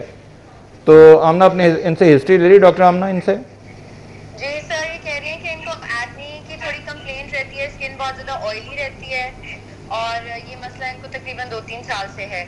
जो दूसरी इनकी कंप्लेंट है वो हेयर लॉस की है और हेयर लॉस इनको जो है वो एकदम से स्टार्ट हुआ है, तकरीबन 3 मंथ्स हुए हैं। और उससे पहले ये कोई 6 महीने पहले बीमार हुई थी, इनको टाइफाइड का बुखार हुआ था, तो उसके बाद अचानक से जो है अब 3 महीने से इनके एकदम से बाल गिरना शुरू। आप जी अगर थोड़ा सा मास्क नीचे करके हमें दिखा सकती हैं जहाँ पे आप मौजूद हैं, या मुश्किल होगा? स्किन जो है वो अगर दिखा दें ज़रा। बहुत ज़्यादा ऑयली है स्किन, ठीक है। ज़रा करीब करें कैमरे को, ज़रा करीब करिएगा कैमरे को, आप ज़रा करीब करेंगे। आप जैसे देख सकते हैं कि तकरीबन पेशेंट की पिक्चर हमें उसी तरह ही अच्छी नज़र आ रही है जिस तरह के रूटीन में है। सर दिखाइए ज़रा, नीचे सर करें अपना ताकि हम बाल देख सकें। तो आप देख सकते हैं कि बाल भी हम आराम से देख सकते हैं पेशेंट के। ऐसे ही अपने नाखून दिखाएं ज़रा, कैमरे के सामने करके अपने नाखून दिखाएं, अपने नाखून दिखाएं ज़रा। ओ अच्छा, आपने वो तो पहना, अच्छा वो ग्लव्स पहने हैं, चलें ठीक है। तो इसका मतलब है कि हमने ये ये देखें, अब नाखून अगर देख रहे हैं तो हम नाखून देख सकते हैं पेशेंट के। तो ये बड़ी इफेक्टिव चीज़ है। इसमें मैं भी आ गया, डॉक्टर आमना भी आ गई, पेशेंट भी आ गया। अगर हमने कोई 4th पेशेंट को लेना हो, कोई और फर्ज करें, अगर एक किसी का बूढ़ा माँ बाप है और फर्ज करें बच्चा किसी और शहर में रह रहा है, तो अभी हमने एक पेशेंट को देखा जो कोई बच्चे रह रहा था कोई इस्लामाबाद में, उनके जो अब्बू थे वो किसी गाँव में थे, ठीक है। तो वो 4 स्क्रीन हमारी खुल जाती हैं, ठीक है, जिसमें कि एक पेशेंट हो गया, एक उनके कोई अगर उनका कोई जानने वाला बच्चा कोई वो हो गया, डॉक्टर आमना होगी, मैं हो गया, तो 4 स्क्रीन भी खुल सकती हैं। ठीक है, ठीक है। और उसके जरिए हमने अब अगर आपने फर्क करें कि पिक्चर उन्होंने भेजनी है तो बहुत सारी दफा ये पिक्चर भी हमें खींच के भेज सकते हैं, जिनको कि हम देख सकते हैं। उसके बाद मैं सारी ये तफसील से सुन के, जिस तरह डॉक्टर आमना ने मुझे बता दिया, तो डॉक्टर आमना भाई इन्होंने आपने इनकी प्लान क्या किया, दवाइयाँ आपने इनको? प्लान ये किया है कि हम इनके बालों की जो हेयर लॉस इनका हो रहा है उसके लिए इनकी कुछ ब्लड टेस्ट कराएंगे। ब्लड टेस्ट के बाद हमें इनकी डेफिशिएंसी का पता चलेगा कि कोई इंटरनल डेफिशिएंसी की तो नहीं है जिसकी वजह से इनका हेयर लॉस हो रहा है। ठीक है। तो टेस्ट की बेस के ऊपर फिर हम इनको जो है इनकी दवाइयाँ स्टार्ट करेंगे, लेकिन फिल वक्त हम इनको आयरन की एक टैबलेट और जो बालों के लिए स्पेसिफिक मल्टीविटामिन्स हैं वो दे रहे हैं। ठीक है। और उसके बाद जो ऑयलीनेस है उसके लिए हम इनको एक मेडिसिन रात के लिए और एक फेस वॉश दिन के लिए। अब ये जो दवाइयाँ जो आप लिखेंगे तो प्रिस्क्रिप्शन आप इनको कैसे भेजेंगे, ये पूछना चाह रही हैं ना? जी, प्रिस्क्रिप्शन में अभी टाइप करके, जिस तरह बिल्कुल हमारे क्लिनिक में प्रिस्क्रिप्शन निकलता है, मैं इनकी प्रॉपर प्रिस्क्रिप्शन बनाऊंगी, उसको टाइप करूंगी, उसके बाद इनको उसकी व्हाट्सएप की पिक्चर भेज देंगे और साथ में फिर इनको दवाइयाँ दोबारा से वीडियो कॉल पे एक्सप्लेन करूंगी। सही। और इनको जिन जिन दवाइयों की जरूरत होगी वो अपने राइडर के हाथ इनके घर पे, इनके डोर स्टेप पे भिजवा दूंगी। इनको दवाइयाँ लेने के लिए घर से निकलना भी नहीं पड़ेगा। तो ये तो बहुत ही जबरदस्त ठीक है जनाब। बिल्कुल बिल्कुल, हमने देख भी ली है। डॉक्टर साहब thank you so much, doctor Amna thank you so much. बहुत ही अच्छा ये तरीका है जिस तरह से बताया कि प्रिस्क्रिप्शन के बाद आप दोबारा से अपने पेशेंट को कॉल कर रहे हैं डॉक्टर साहब और उसको सारी डिटेल्स बता रहे हैं कि दवाइयाँ किस तरह से इस्तेमाल करनी है, और फिर राइडर के थ्रू जो है वो दवाई पहुंच भी जाएगी। तो मेरे ख्याल से अब इसमें तो कोई टेंशन ही नहीं रहेगी। हाँ जी, और उसके साथ ये भी हम करते हैं कि जो जब वो राइडर दवाइयाँ देने जाता है और प्रिस्क्रिप्शन भी, एक्चुअल प्रिस्क्रिप्शन भी साथ दे देते हैं। ठीक है, तो पहले तो प्रिस्क्रिप्शन वैसे मिल गई, अगर वो दवाइयाँ उनको मंगवानी पड़ती हैं तो दवाइयाँ भी वो राइडर दे आता है, और साथ ही साथ वही राइडर जो है वो उनका ब्लड सैंपल भी ले आता है। सही, कि अगर कोई उनका ब्लड टेस्ट करवाना हो ताकि पेशेंट को घर से ना निकलना पड़े। उससे एक तो पेशेंट का एक्सपोजर कम हो गया, बिल्कुल, जितने लोगों से उसने मिलना है उसका एक्सपोजर कम हो गया। अब किसी दुकानदार से जाके मिलने की, इसका मतलब है हम जो एक एक्सपोजर कम करते हैं किसी का, उतना वो हम उसको महफूज कर रहे हैं और कम्युनिटी को महफूज कर रहे हैं। और कम्युनिटी को महफूज कर रहे हैं। और फिर जिस तरह से देखा कि डॉक्टर आमना भी मौजूद हैं, डॉक्टर अजीम भी मौजूद हैं, आपका पेशेंट भी है, तो मेरे ख्याल से सीनियर डॉक्टर, जूनियर डॉक्टर, फिर आप जितने सवाल पूछना चाह सकते हैं, जिस तरह से भी जो भी आपका मसला है, स्किन भी उन्होंने आपकी देख ली, हेयर फॉल का मसला भी उन्होंने आपका देख लिया, तो इसके बाद कोई आपको इब्हाम नहीं रह जाता। वो जो एक गैप होता है वो मेरे ख्याल से टोटली खत्म हो जाता है। जिस तरह आप क्लिनिक में डॉक्टर को चेक करा रहे हैं, आप ऑनलाइन भी उस तरह से करा सकते हैं। तो ये बहुत ही मौसर तरीका है। अभी जिस तरह से मैंने डॉक्टर साहब का बात करने का तरीका देखा पेशेंट से, फिर डॉक्टर आमना भी क्वेश्चन कर रही थी, उन्होंने सारा प्लान बताया, तो जरूर आप अपने मसाइल इस तरह से हल करवा सकते हैं। इसमें कोई आपको परेशान होने वाली बात नहीं है। अगर आप अपने मसाइल इस तरह से ही कहते जाएंगे कि जी अगर आप खुद जाएंगे तभी करवाएंगे, तो स्किन के मसाइल डॉक्टर साहब ऑब्वियसली वो बिगड़ भी सकते हैं और उसका आगे आपको ये जो टाइम है ना आपका लॉकडाउन का, मैं मरीजों को कहता हूं कि कोई भी बीमारी हो इसको आप पॉजिटिवली इन्वेस्ट करें, क्योंकि अगर आपके पास आगे पीछे टाइम नहीं होता अपनी स्किन का ख्याल रखने का, तो आजकल अल्लाह ने एक मौका दिया है कि आप घर में बंद हैं, आप अपने स्किन का ख्याल रख सकते हैं। दूसरी फायदा ये है कि चूंकि आजकल आप धूप में नहीं फिर बाहर फिर रहे, तो धूप में ना फिरने से जो धूप से मसाइल पैदा होते हैं वो भी ठीक हो सकते हैं। और आखिरी बात यह कि अगर कोई भी डॉक्टर, अच्छा डॉक्टर, अगर उसको हमें ये खुद पता है कि इस मुकाम पे हमें मरीज को देखना ही देखना है, बिल्कुल ऐसे ही है, तो उसके लिए फिर हम मरीजों को, अब चंद मरीजों को, उनको जिनको कि हमें समझ नहीं आ रही उसके ऊपर, उनको हम बुला लेते हैं, या खुदा ना खास्ता जिनका कुछ ऐसा इशू है कि वाकई बहुत ज्यादा जरूरत है कि उनको क्लिनिक में आए, तो उनको जरूरत होगी। तो ये बहुत जबरदस्त तरीका है। मैं इस टॉपिक को वाइंड अप करते हुए आज के अपने दूसरे टॉपिक की तरफ आना चाहूंगी, और ये भी बहुत ही एक अहम टॉपिक है। हम कोविड-19 की वजह से जहां पे बहुत सारे लोग परेशान नजर आ रहे हैं, डॉक्टर साहब, हर रोज एक नई चीज, हर रोज एक नई दवाई, हर रोज एक नई चीज सामने आती है जिससे लोग कहते हैं जी इससे इलाज मुमकिन हो सकता है। अगर इलाज नहीं है तो कहीं ना कहीं आप बच सकते हैं। कुछ जदीद तरीन इलाज जो है आप डिस्कस करना चाहें हमारे नाजरीन के साथ। देखें, कोविड-19 एक बड़ी सिंपल बात बताऊं, अगर आप इस बीमारी को कुछ भी नहीं करेंगे तो 90% लोग ठीक हो जाएंगे। इसका मतलब यह है कि अगर आप आज कोई पानी की बोतल बना लें और कहें मेरे पास ये पानी है, ये 100 रुपए की बोतल है, जो ये पिएगा ठीक हो जाएगा, तो मुमकिन है कि लोग आपके हाथों में बेवकूफ बनने लग जाएं और खरीदने लग जाएं कि शायद ये प्लेसिबो इफेक्ट से ठीक हो जाएंगे। इसके जो स्टैटिस्टिक्स हैं पूरी दुनिया में बड़े ही सिमिलर हैं। जो हमारा ख्याल था ना कि पाकिस्तानी कोई महफूज है, कोई महफूज शहफूज कोई नहीं है। जितनी वहां पे बीमारी है इतनी भी यहाँ पर भी इतनी है। हमारी सिर्फ खुशकिस्मती ये है कि हमारी यंगर पॉपुलेशन ज्यादा है परसेंटेज वाइज।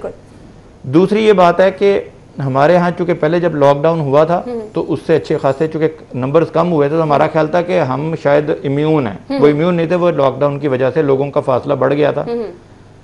अब बड़ा सिंपल काम ये देखें कि हर वो 100 मरीजों में से 100 कोविड के मरीजों में से 90 मरीज अल्हम्दुलिल्लाह अगर आप कुछ भी ना खाएं, पैनाडोल भी ना खाएं, पैरासीटामोल भी ना खाएं, तब भी ठीक हो जाएंगे। बिल्कुल ऐसे। और ये हमने बहुत स्टार्ट में मिसालें देखी भी हैं कि बहुत ज्यादा पेशेंट फ्रीक्वेंटली रिकवर होकर अपने घरों को गए हैं। तो अल्लाह मियां ने आपके बॉडी में एक इम्यून सिस्टम, मुदाफती निजाम बनाया है जो कि किसी भी दवाई से अच्छा काम करता है। बिल्कुल सही कहा आपने। तो अगर आप खाना पीना खाएं, अपना यखनी पी लें, कोई सूप्स पी लें जिसमें कि प्रोटीन होता है, चूंकि जो हमारा मुदाफती निजाम है उसको प्रोटीन अपने नाज़रीन को बताते रहते हैं कि इम्यूनिटी बूस्ट करने के लिए क्या क्या अब वो तो हो गया। डॉक्टर साहब वक्त कम है, मुझे स्टेरॉइड लोग इसके लिए इस्तेमाल करें, मुझे इसका बता दें कितने। अब वो जो आप कहते हैं ना, जो लेटेस्ट चीजें आती हैं, वो लेटेस्ट चीजें हम डॉक्टर्स के लिए होती हैं, आम पब्लिक के लिए नहीं होती हैं। सोशल मीडिया की वजह से आम पब्लिक को जो एक ही दवाई पता चलती है वही खाने लग जाते हैं, जो कि इंतहाई खतरनाक है। बिल्कुल ऐसे। आपको किसी एंटीबायोटिक की जरूरत नहीं है, एजिथ्रोमाइसिन की जरूरत नहीं है आपको, इसलिए वो सिर्फ बैक्टीरिया पे काम करती है, वो वायरस पे काम नहीं करती। ठीक ठीक।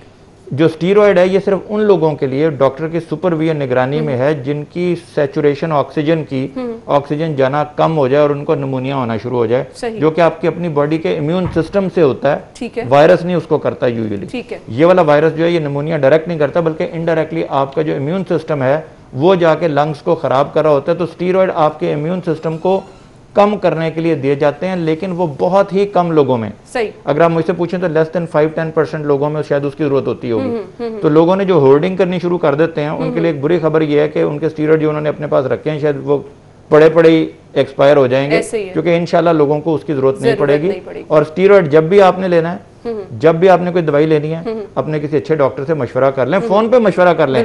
फोन पे आपको जो पल्स ऑक्सीमीटर आजकल मिल जाता है उससे आप 99% अपने डॉक्टर को बता सकते हैं कि मेरी इस वक्त ऑक्सीजन का लेवल क्या है। अगर डॉक्टर समझेगा, या अब हुकूमत ने आपकी जो हेल्पलाइन बनाई हुई है, अगर वो समझेंगे कि आपको हॉस्पिटल में आने की जरूरत है, फिर आप जरूर जाएं, लेकिन बिला वजह ना जाएं और बिला वजह बिल्कुल भी इग्नोर ना करके बैठें। डॉक्टर से किसी राब्ते में रहें कि चूंकि वहां आपकी ऑक्सीजन लेवल बहुत कम लोग हैं, जैसे मैंने बताया 10% लोग हैं जिनकी ऑक्सीजन लेवल कम हो सकती है, और वो इतनी माइल्ड से भी कम हो सकती है कि वो बगैर ऑक्सीजन की जरूरत के आपका काम निकल जाए, अल्लाह में करे।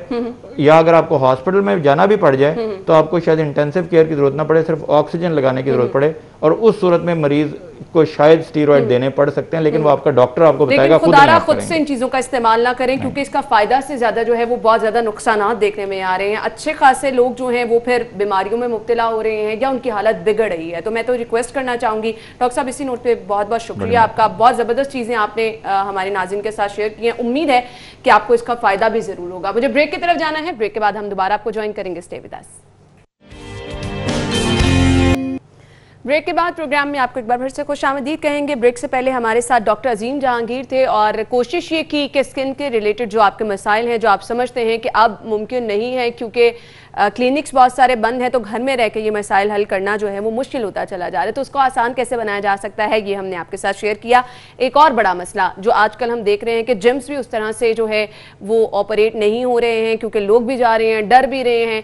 तो इसका भी एक हल हमने निकाला है कि किस तरह से आप घर में रह के फिट रह सकते हैं। एक्सरसाइज, वॉक कौन सी ऐसी है जो कि टाइमिंग इसकी क्या होनी चाहिए, डाइट आपकी क्या होनी चाहिए। तो कोशिश हम ये करते हैं कि आपको घर बैठे आपकी मुश्किलात का हल बताते रहें, ताकि आप अपने आप को सेहतमंद रख सकें और अपने आप की जो इम्यूनिटी आजकल बार बार बात की जा रही है कि वो अच्छी होनी चाहिए, ताकि आप बहुत सारी बीमारियों के साथ साथ इस वायरस से भी महफूज रह सकते हैं।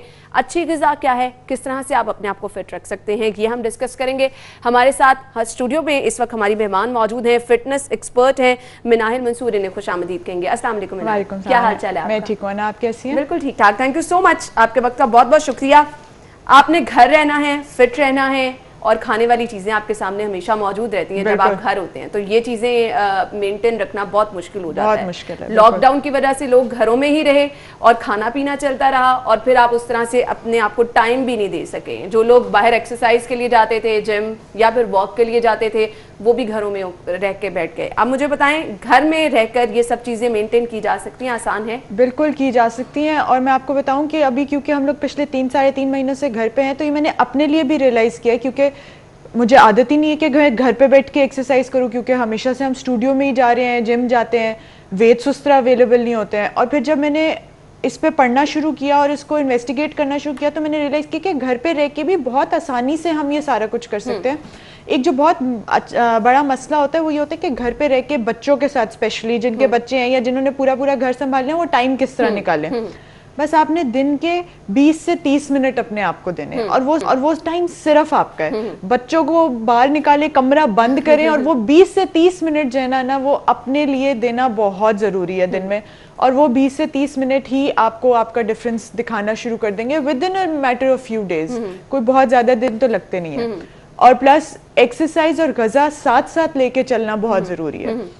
एक हमारा बहुत बड़ा मिसकंसेप्शन है कि हम सिर्फ एक्सरसाइज कर लें तो हम जो भी खाते रहें खा लेंगे, वो तो इससे नहीं होता। और इसी तरह डाइट, अगर सिर्फ वेट लॉस को करना है तो हाँ, डाइट से वेट लॉस मैनेज हो जाता है, लेकिन जनरल इम्यूनिटी के लिए, ठीक है, उस सब के लिए अभी तो इम्यूनिटी सबको बहुत ज्यादा मैटर करती है कि इस वक्त, क्योंकि हर जगह वायरस, स्पेशली लाहौर में हम बैठे हुए, हर जगह ही वायरस है आजकल। तो इम्यूनिटी के लिए एक्सरसाइज बहुत स्ट्रांग है। और मैं आपको बताऊं, घर पे रह रह के जो फ्रस्ट्रेशन बिल्ड होती है, बिल्कुल आपने सही घर की चार दीवारी, वो जब आप वो 20 से 30 मिनट एक्सरसाइज कर लेंगे ना, वो आपका दिमाग एट पीस आ जाता है, आप थोड़ा सा अपनी बॉडी को थकाते हैं, कुछ आपकी रूटीन में एक चेंज आता है, इम्यूनिटी तो बिल्ड हो ही रही है, तो उसका तो फायदा हमें साथ साथ बहुत ज्यादा हो ही रहा है। तो वर्जिश घर पे बहुत आसान है, पार्क्स अभी भी सही से खुले नहीं है, बिल्कुल ऐसे ही है। आजकल फिर से वो स्मार्ट लॉकडाउन का फिर से हो गया, जिम्स कुछ फिर से बंद हो गए एरियाज में, तो घर पे रह के करें, बहुत आराम से सब कुछ मैनेज हो सकता है। इम्यूनिटी बूस्ट करने के लिए एक्सरसाइज मुझे बताइएगा कौन सी ऐसी है? आपने कहा कि एक्सरसाइज के जरिए भी हम अपनी इम्यूनिटी बूस्ट कर सकते हैं, कौन सी एक्सरसाइज कर सकते हैं? ऐसे कि घर पे रह के वेट्स तो होते नहीं है लोगों के पास, वरना तो सबसे अच्छी वेट ट्रेनिंग होती है मर्दों के लिए भी और औरतों के लिए भी। एक ये भी बड़ा मिसकंसेप्शन है कि औरतें वजन ना उठाएं तो वो बल्की हो जाएंगी, ऐसी कोई रिसर्च ये नहीं साबित करती है, बल्कि ऑपोजिट ही साबित करती है, आप हमेशा पतले ही होते हैं वेट्स उठाने से। लेकिन क्योंकि घर पे वेट्स नहीं है तो आपका ज्यादा जो है रुझान वो कार्डियो की तरफ होता है, ठीक है, जो आपकी एनारोबिक एक्सरसाइजेस जिनको हम बोलते हैं, तो वो ज्यादा करें। आप वॉक कर सकते हैं, जंप्स वगैरह नहीं कर सकते, आप वॉक्स करें। आप बॉडी वेट स्ट्रेंथ एक्सरसाइजेस ढूंढ सकते हैं जो आप कर सकते हैं, सिंपल बॉडी वेट। आप यूट्यूब खोलें, गूगल खोलें, दुनिया भरी हुई है। पाकिस्तान में इस वक्त इतने ऑनलाइन ट्रेनर्स हैं जो कि लाइव क्लासेस देते हैं। हम लोग सब्जी हैं, हम लोग लाइव क्लासेस दे रहे होते हैं। जूम जो एक बड़ा वो है, उस पर हम लोग ऑनलाइन कॉल्स वगैरह करते हैं और आपके सामने एक बंदा एक्सरसाइज करे, मैं वहीं पे उसके पोस्चर वगैरह करेक्ट कर देती हूँ। यूट्यूब खोल के आप कुछ भी करें घर पे, बस आपने वो 20 से 30 मिनट घर पे एक्सरसाइज करनी है। और कोई स्पेसिफिक एक्सरसाइज नहीं है जिससे इम्यूनिटी बिल्ड होती है। कुछ लोगों को कार्डियो पसंद होता है, वो कार्डियो करें। कुछ लोगों को स्ट्रेंथ एक्सरसाइजेस पसंद होती है। मैं ये कहती हूँ एक अच्छा दोनों का मिक्सचर, कार्डियो और स्ट्रेंथ का ही बेस्ट काम करता है आपके लिए, और दोनों करने चाहिए। सही। अच्छा, अब इसके लिए टाइमिंग, बहुत सारे लोग जो है ना, आप स्टार्ट में जो बिल्कुल ही अभी स्टार्ट करें इनिशियल स्टेजेस पे थक जाते हैं लोग बहुत ज्यादा। अब उसका क्या है? आप 20 से 30 मिनट कह रही हैं, 20 से 30 मिनट तो एकदम से बहुत ज्यादा होगा, बिल्कुल। तो किस तरह से आपको स्टार्ट करना है? अब इस तरह है कि फॉर एग्जाम्पल मेरे पास कोई क्लाइंट आई है, ठीक है, और वो कहती है कि जी मैं तो आज तक कभी एक्सरसाइज की ही नहीं है, तो मैं पहले दिन उन्हीं को 40 मिनट्स का प्लान नहीं दूंगी, ठीक है। मैं उन्हें कहूंगी अच्छा आज हम 10 मिनट करके देखते हैं आपका स्टेमिना कितना होता है। 5 मिनट बाद ही वो मुझे कहती है मैं थक गई हूँ, तो मैं उनको 5 मिनट पे रुकवा दूंगी। आपने अपना स्टेमिना खुद देखना है, आप कितना कर सकते हो। कुछ खवातीन है जो प्रॉब्ली एक्सरसाइज नहीं करती होंगी घर पे, वर्जिश वगैरह नहीं करी, लेकिन वो घर का काम इतना करती हैं कि उनका अच्छा खासा स्टेमिना होता है, हो चुका हुआ होता है, उनको अंदाजा नहीं होता कि उनका कितना स्टेमिना है। तो आप करके देखें, पहले दिन 5 से 10 मिनट लगाकर देखें। अगर तो आप उसमें थक गए तो 2 से 3 दिन 5 से 10 मिनट ही करें, फिर उसको 12 मिनट कर दें, फिर उसको 15 मिनट कर दें, and with in 2 to 3 weeks आप आराम से 20 से 30 मिनट कर सकते हैं। बस ये 20 से 30 मिनट भी अगर आप रोज के अपने आप को दे रहे हैं ना, और आप हफ्ते में 3 से 4 दिन भी एक्सरसाइज कर रहे हैं, बहुत है। घर पे बैठ के इतना भी आप मैनेज कर रहे हैं ना, सही। मुझे स्क्वाट्स का बताइएगा, कुछ लोग कहते हैं इससे मोटापा भी हो जाता है। नहीं, ऐसा कुछ भी नहीं है। कोई रिसर्च गूगल पे आप जितना भी ढूंढेंगे, कोई प्रॉपर जो वेरीफाइड रिसर्च होती है वो ये नहीं कहती कि स्क्वाट्स से किसी का कोई मोटापा आएगा, नहीं। देखें, वेट ट्रेनिंग का वही जिस तरह मैं आपको कही थी, स्ट्रेंथ ट्रेनिंग जो होती है उसी में स्क्वाट्स आते हैं। स्क्वाट्स कार्डियो का पार्ट उस तरह से नहीं होते। उसका एक मिसकंसेप्शन ये बन जाता है कि जी आप ये करेंगे तो नहीं, ऐसा नहीं है। हाँ, आप बहुत ज्यादा खा रहे हैं और उसके ऊपर आप वजन उठा रहे हैं, सारा कुछ वो आपकी डाइट की वजह से आपका वेट गेन हो रहा है। वजन से या किसी एक स्पेसिफिक एक्सरसाइज से कभी आपका वजन गेन या आप पे मोटापा नहीं सही। अब एक्सरसाइज की हमने बात कर ली, डाइट का इसमें क्या रोल है? आप एक्सरसाइज करते चले जा रहे हैं, खा आप इस तरह से रहे हैं, और फिर आप अपनी एक्सरसाइज का भी नुकसान करते चले जा रहे हैं। ये चीजें बैलेंस रखना बहुत ज्यादा जरूरी है। तो किस तरह से इन चीजों का बैलेंस रख सकते हैं? अच्छा, ऐसे है कि अगर आप वेट लॉस को देखेंगे ना, तो उसमें 80% डाइट का हाथ होता है, 20% एक्सरसाइज का हाथ होता है। एक्सरसाइज उस चीज को थोड़ा स्पीड अप कर देती है, एज ए कैटलिस्ट के लिए एक्ट करती है उसके लिए, ठीक है। डाइट आपकी 80% होती है। मैं एक्सरसाइज वैसे भी कहा जनरल हेल्थ के लिए बहुत जरूरी है, और वही सेम सिनेरियो आपकी डाइट पे भी अप्लाई करता है। अगर आप जंक खा रहे हैं, पूरा दिन आप कुछ उल्टी पुल्टी चीजें खा रहे हैं, आप सॉफ्ट ड्रिंक्स बहुत ज्यादा पीते हैं, आपका शुगर का इंटेक बहुत ज्यादा है दिन में, देखिए हमारे आसपास ना हर चीज आजकल प्रोसेस्ड आई हुई है, बिल्कुल ऐसे ही है, और हम बहुत आराम सुकून से कहते हैं बस वो मिल जाए, हाँ, खा के बस। ठीक है। आपको किसी आप दुकान में जा रहे हैं, जी ब्राउन ब्रेड खाने हैं, आपने ये खाना है वो खाना है, आजकल तो आपको ये भी नहीं पता कि वो जो ब्राउन ब्रेड आप खा रहे हैं वो प्रोसेस्ड है कि नहीं है। बिल्कुल ऐसे ही है, ठीक है। तो आपको घर की ग़िज़ाएं, फल, सब्जियां, चावल रोटी, अच्छा ये बहुत कॉन्सेप्ट है जी, मैं डाइट पे जा रही हूँ, मैंने चावल रोटी फौरन छोड़ दी है। क्यों? हमारे जो बड़े थे वो हमारी तरह इतने सेहत के मसाइल के शिकार नहीं थे और वो तो चावल रोटी खाते थे। ठीक है, तो किसी भी चीज का एक्सेस जो होता है, लोगों में मैं भी फॉलो करती हूँ कि जब कभी मुझे लगता है ना कि मुझे डाइट करनी है तो मैं सबसे पहले चावल रोटी कर देती हूँ, रोटी छोड़ देती हूँ। तो ये बिल्कुल आपने सही लोगों को हिट की है। मैं आपको बताऊं, ये ना आपकी टोटल दिन की कैलोरीज पे डिपेंड करता है आप कितना खा रहे हैं। ठीक है, वो चाहे आप चावल से लें चाहे आप रोटी से लें, ये वो चीजें जो आपका पेट जल्दी भरती हैं। ठीक है, तो आपको ऐसा लेना चाहिए जैसे फॉर एग्जांपल फ्रूट्स और वेजिटेबल्स हैं, उनकी कैलोरीज बहुत कम होती हैं लेकिन वो आपका पेट बहुत ज्यादा भरती हैं, प्लस इम्यूनिटी तो उनमें है ही है। ठीक है, आप गंदम रोटी जो आपकी घर की रोटी है वो खाएं। क्यों? उससे क्या होगा, गंदम जो है वो आपकी इम्यूनिटी बढ़ाता है, आपके सिस्टम बहुत अच्छा रहेगा, आपके सारा सिस्टम सही से काम कर रहा होगा। एक स्टेपल डाइट है। ठीक है, हम स्टेपल चीजों को क्यों निकाल देते हैं अपनी डाइट से? आपकी इम्यूनिटी है, आपने विटामिन सी खाना है, विटामिन सी या तो आप टेबलेट्स खा लें, ठीक है, एक वो है, या फिर आप अपना फ्रूट्स और वेजिटेबल्स का इंटेक अच्छा रखें। नहीं खाया जाता, फ्रूट चाट बना के खा लें, वेजिटेबल्स अपने खाने की साइड पे खाना शुरू कर दें, पर प्लीज किसी भी चीज को टोटली एलिमिनेट ना करें। क्योंकि क्या होता है, फॉर एग्जाम्पल डिजर्ट्स हो गए, हाँ आप हफ्ते में एक दफा खा सकते हैं, अगर आप बिल्कुल ही उसको जीरो कर देंगे क्या होगा, जब आपकी डाइट महीने बाद खत्म, आपने महीने की डाइट रखी है, उसके बाद खत्म होगा, आपको इतनी क्रेविंग होगी उसकी कि आप बहुत ज्यादा खा लेंगे और आप कहेंगे ओहो ये जो मैंने लूज किया था महीने में तो वापस आ गया, तो वापस आ गया। बिल्कुल ऐसे ही। और आम तौर पर हम लोगों के बिहेवियर देखते भी हैं कि आपने एक महीना सब्र कर लिया और उसके बाद जब आपने कहा जी अच्छा अब तो मैंने बहुत अच्छा वेट लॉस कर लिया और उसके बाद आप आ गए हैं तो आपने ज्यादा खाना शुरू कर दिया। हम गुफ्तगू का सिलसिला आगे बढ़ाएंगे। नाज़रीन, अभी एक ब्रेकिंग न्यूज आप तक पहुंचानी है और ब्रेकिंग न्यूज हमारे पास है जी, वजीर आला पंजाब और सूबाई असम्बली के एक रुकन को नाम से जानते हैं। 10 साल की हुकूमत करने वाले तो अराकीन को जानते और पहचानते नहीं है, वजीर इत्तलात की जानिब से कहा जा रहा है। वो कहते हैं कि वजीर आला पंजाब सूबाई असम्बली के एक एक रुकन को नाम से जानते हैं। 10 साल के हुकूमत करने वाले तो अराकीन को जानते और पहचानते तक नहीं हैं। सरदार उस्मान बुज़दार ने वज़ीर आला हाउस के दरवाजे अवाम के लिए खोले। उस्मान बुज़दार ने हर रुकन को यकीन दिलवाया है कि वो अपने हल्के का वज़ीर आला। ये तासुर देना कि उस्मान बुज़दार किसी की बात नहीं सुनते, गलत फहमी हो सकती है। फयाजुल हसन चौहान की जानिब से कहा गया है। और भी कई रुकने पंजाब असम्बली हैं जो हम मिल के जनाब अपना नया अमल बनाएंगे। सबसे पहले तो जहाँ तक वज़ीर आला पंजाब सरदार उस्मान बुज़दार साहब के साथ मुलाकात का ताल्लुक है, मैं ये समझता हूँ कि पिछले 2 टेन्योर जो वज़ीर आला थे उनके अपने मेमरान और वज़रा कई साल तक उनसे मुलाकात नहीं कर सकते थे, लेकिन सरदार उस्मान बुज़दार साहब वो वज़ीर आला हैं कि जो अपने इत्तेहादियों से लेके और अपनी तमाम ट्रेजरी बेंचेस के जो अरकान असम्बली हैं ज़ाती तौर पे सबको जानते भी हैं, सबका नाम भी जानते हैं और इंतहाई मिलनसारी के साथ हर किसी को मुलाकात के हवाले से अवेलेबल है अपने सेक्रेटेरिएट के अंदर और इंतहाई नफासत के साथ सारों से रब्ता भी रखते हैं, मुलाकात भी करते हैं और जो भी कोई गया उसके वो आपने देखी। एक और अहम खबर मेरे पास है और अहम खबर यह है कि आईजी पंजाब ने बहरिया टाउन में खिदमत मरकज़ का इफ्तिताह किया है और CCPO Zulfiqar Hameed, DIG operation Ashfaq Khan भी इस मौके पर मौजूद थे और CTO कैप्टन सैयद हमाद आबिद समेत दीगर भी मौजूद थे। CCPO ने खिदमत मरकज़ के हवाले से IG पंजाब को ब्रीफिंग भी दी है।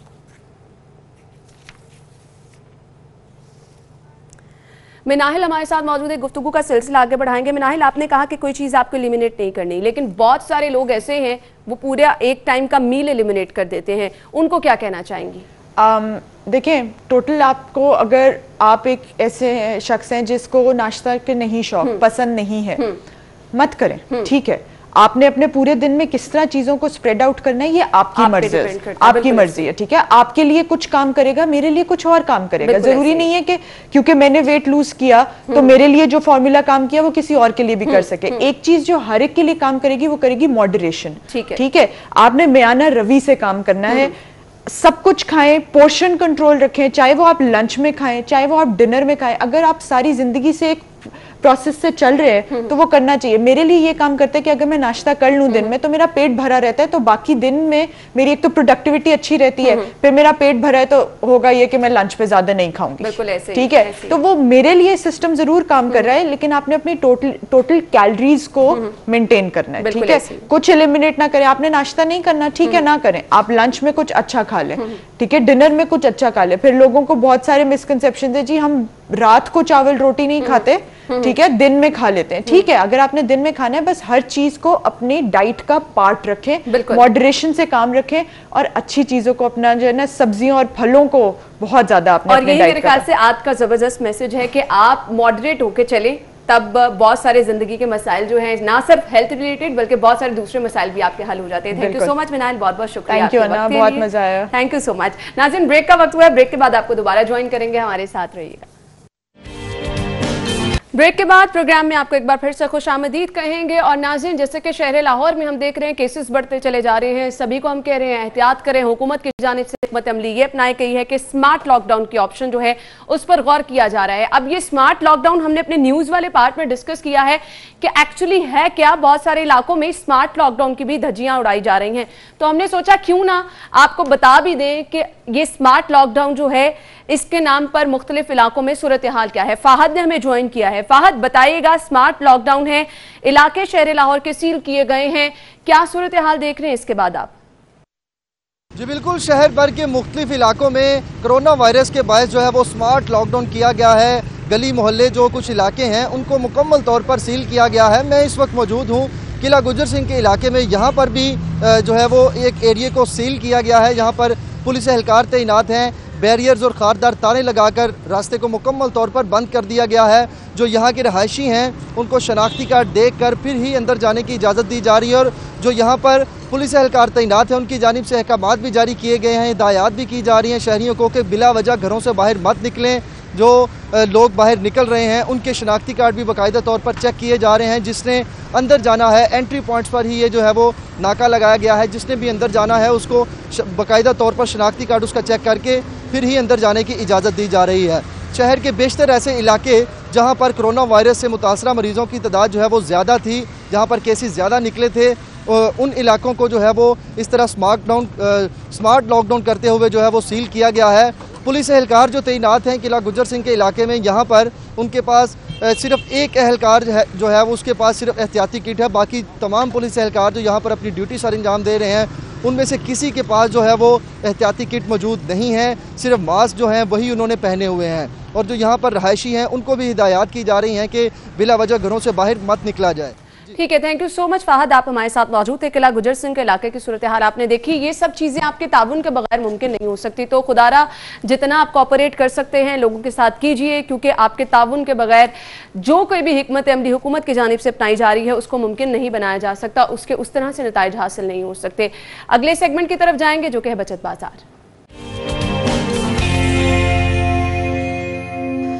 जी, तो सबसे पहले सेल्स का जिक्र कर लेते हैं, कहाँ कहाँ सेल्स लगी हैं। हमारे पास जी ब्रांड है चारकोल, यहाँ पर फ्लैट 30% ऑफ है, आप यहाँ से खरीदारी कर सकते हैं और बचत कर सकते हैं।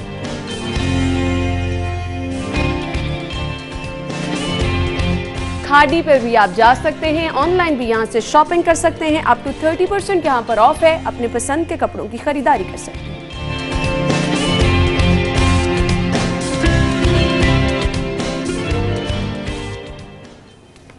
और इसके बाद अगर आप कारफोर पे जा रहे हैं तो यहाँ पर प्रमोशन पर क्या चीज़ें अवेलेबल हैं मैं आपको ये भी बताती चलूँ जी। एलईडी है, एलईडी टीवी और 32 इंचेस है। इसकी कीमत मैं आपको बताती चलूँ, इसकी कीमत रिटेल प्राइस है 19,900 रुपये, प्रमोशन पर 17,900 रुपये में ये अवेलेबल होगा। इस पर आप पूरे 2,000 रुपये बचा सकेंगे। नेक्स्ट है जी सबरोसो सीख कबाब और इसकी रिटेल प्राइस है 630 रुपये, 495 495 रुपये में अवेलेबल है, 135 रुपीज़ इस पर आप बचा सकेंगे।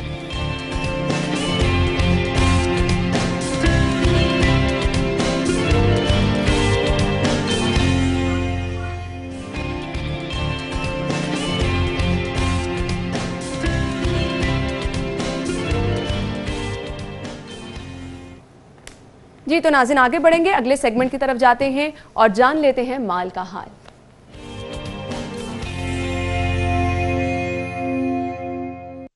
एक नजर डालते हैं करेंसी रेट्स पर।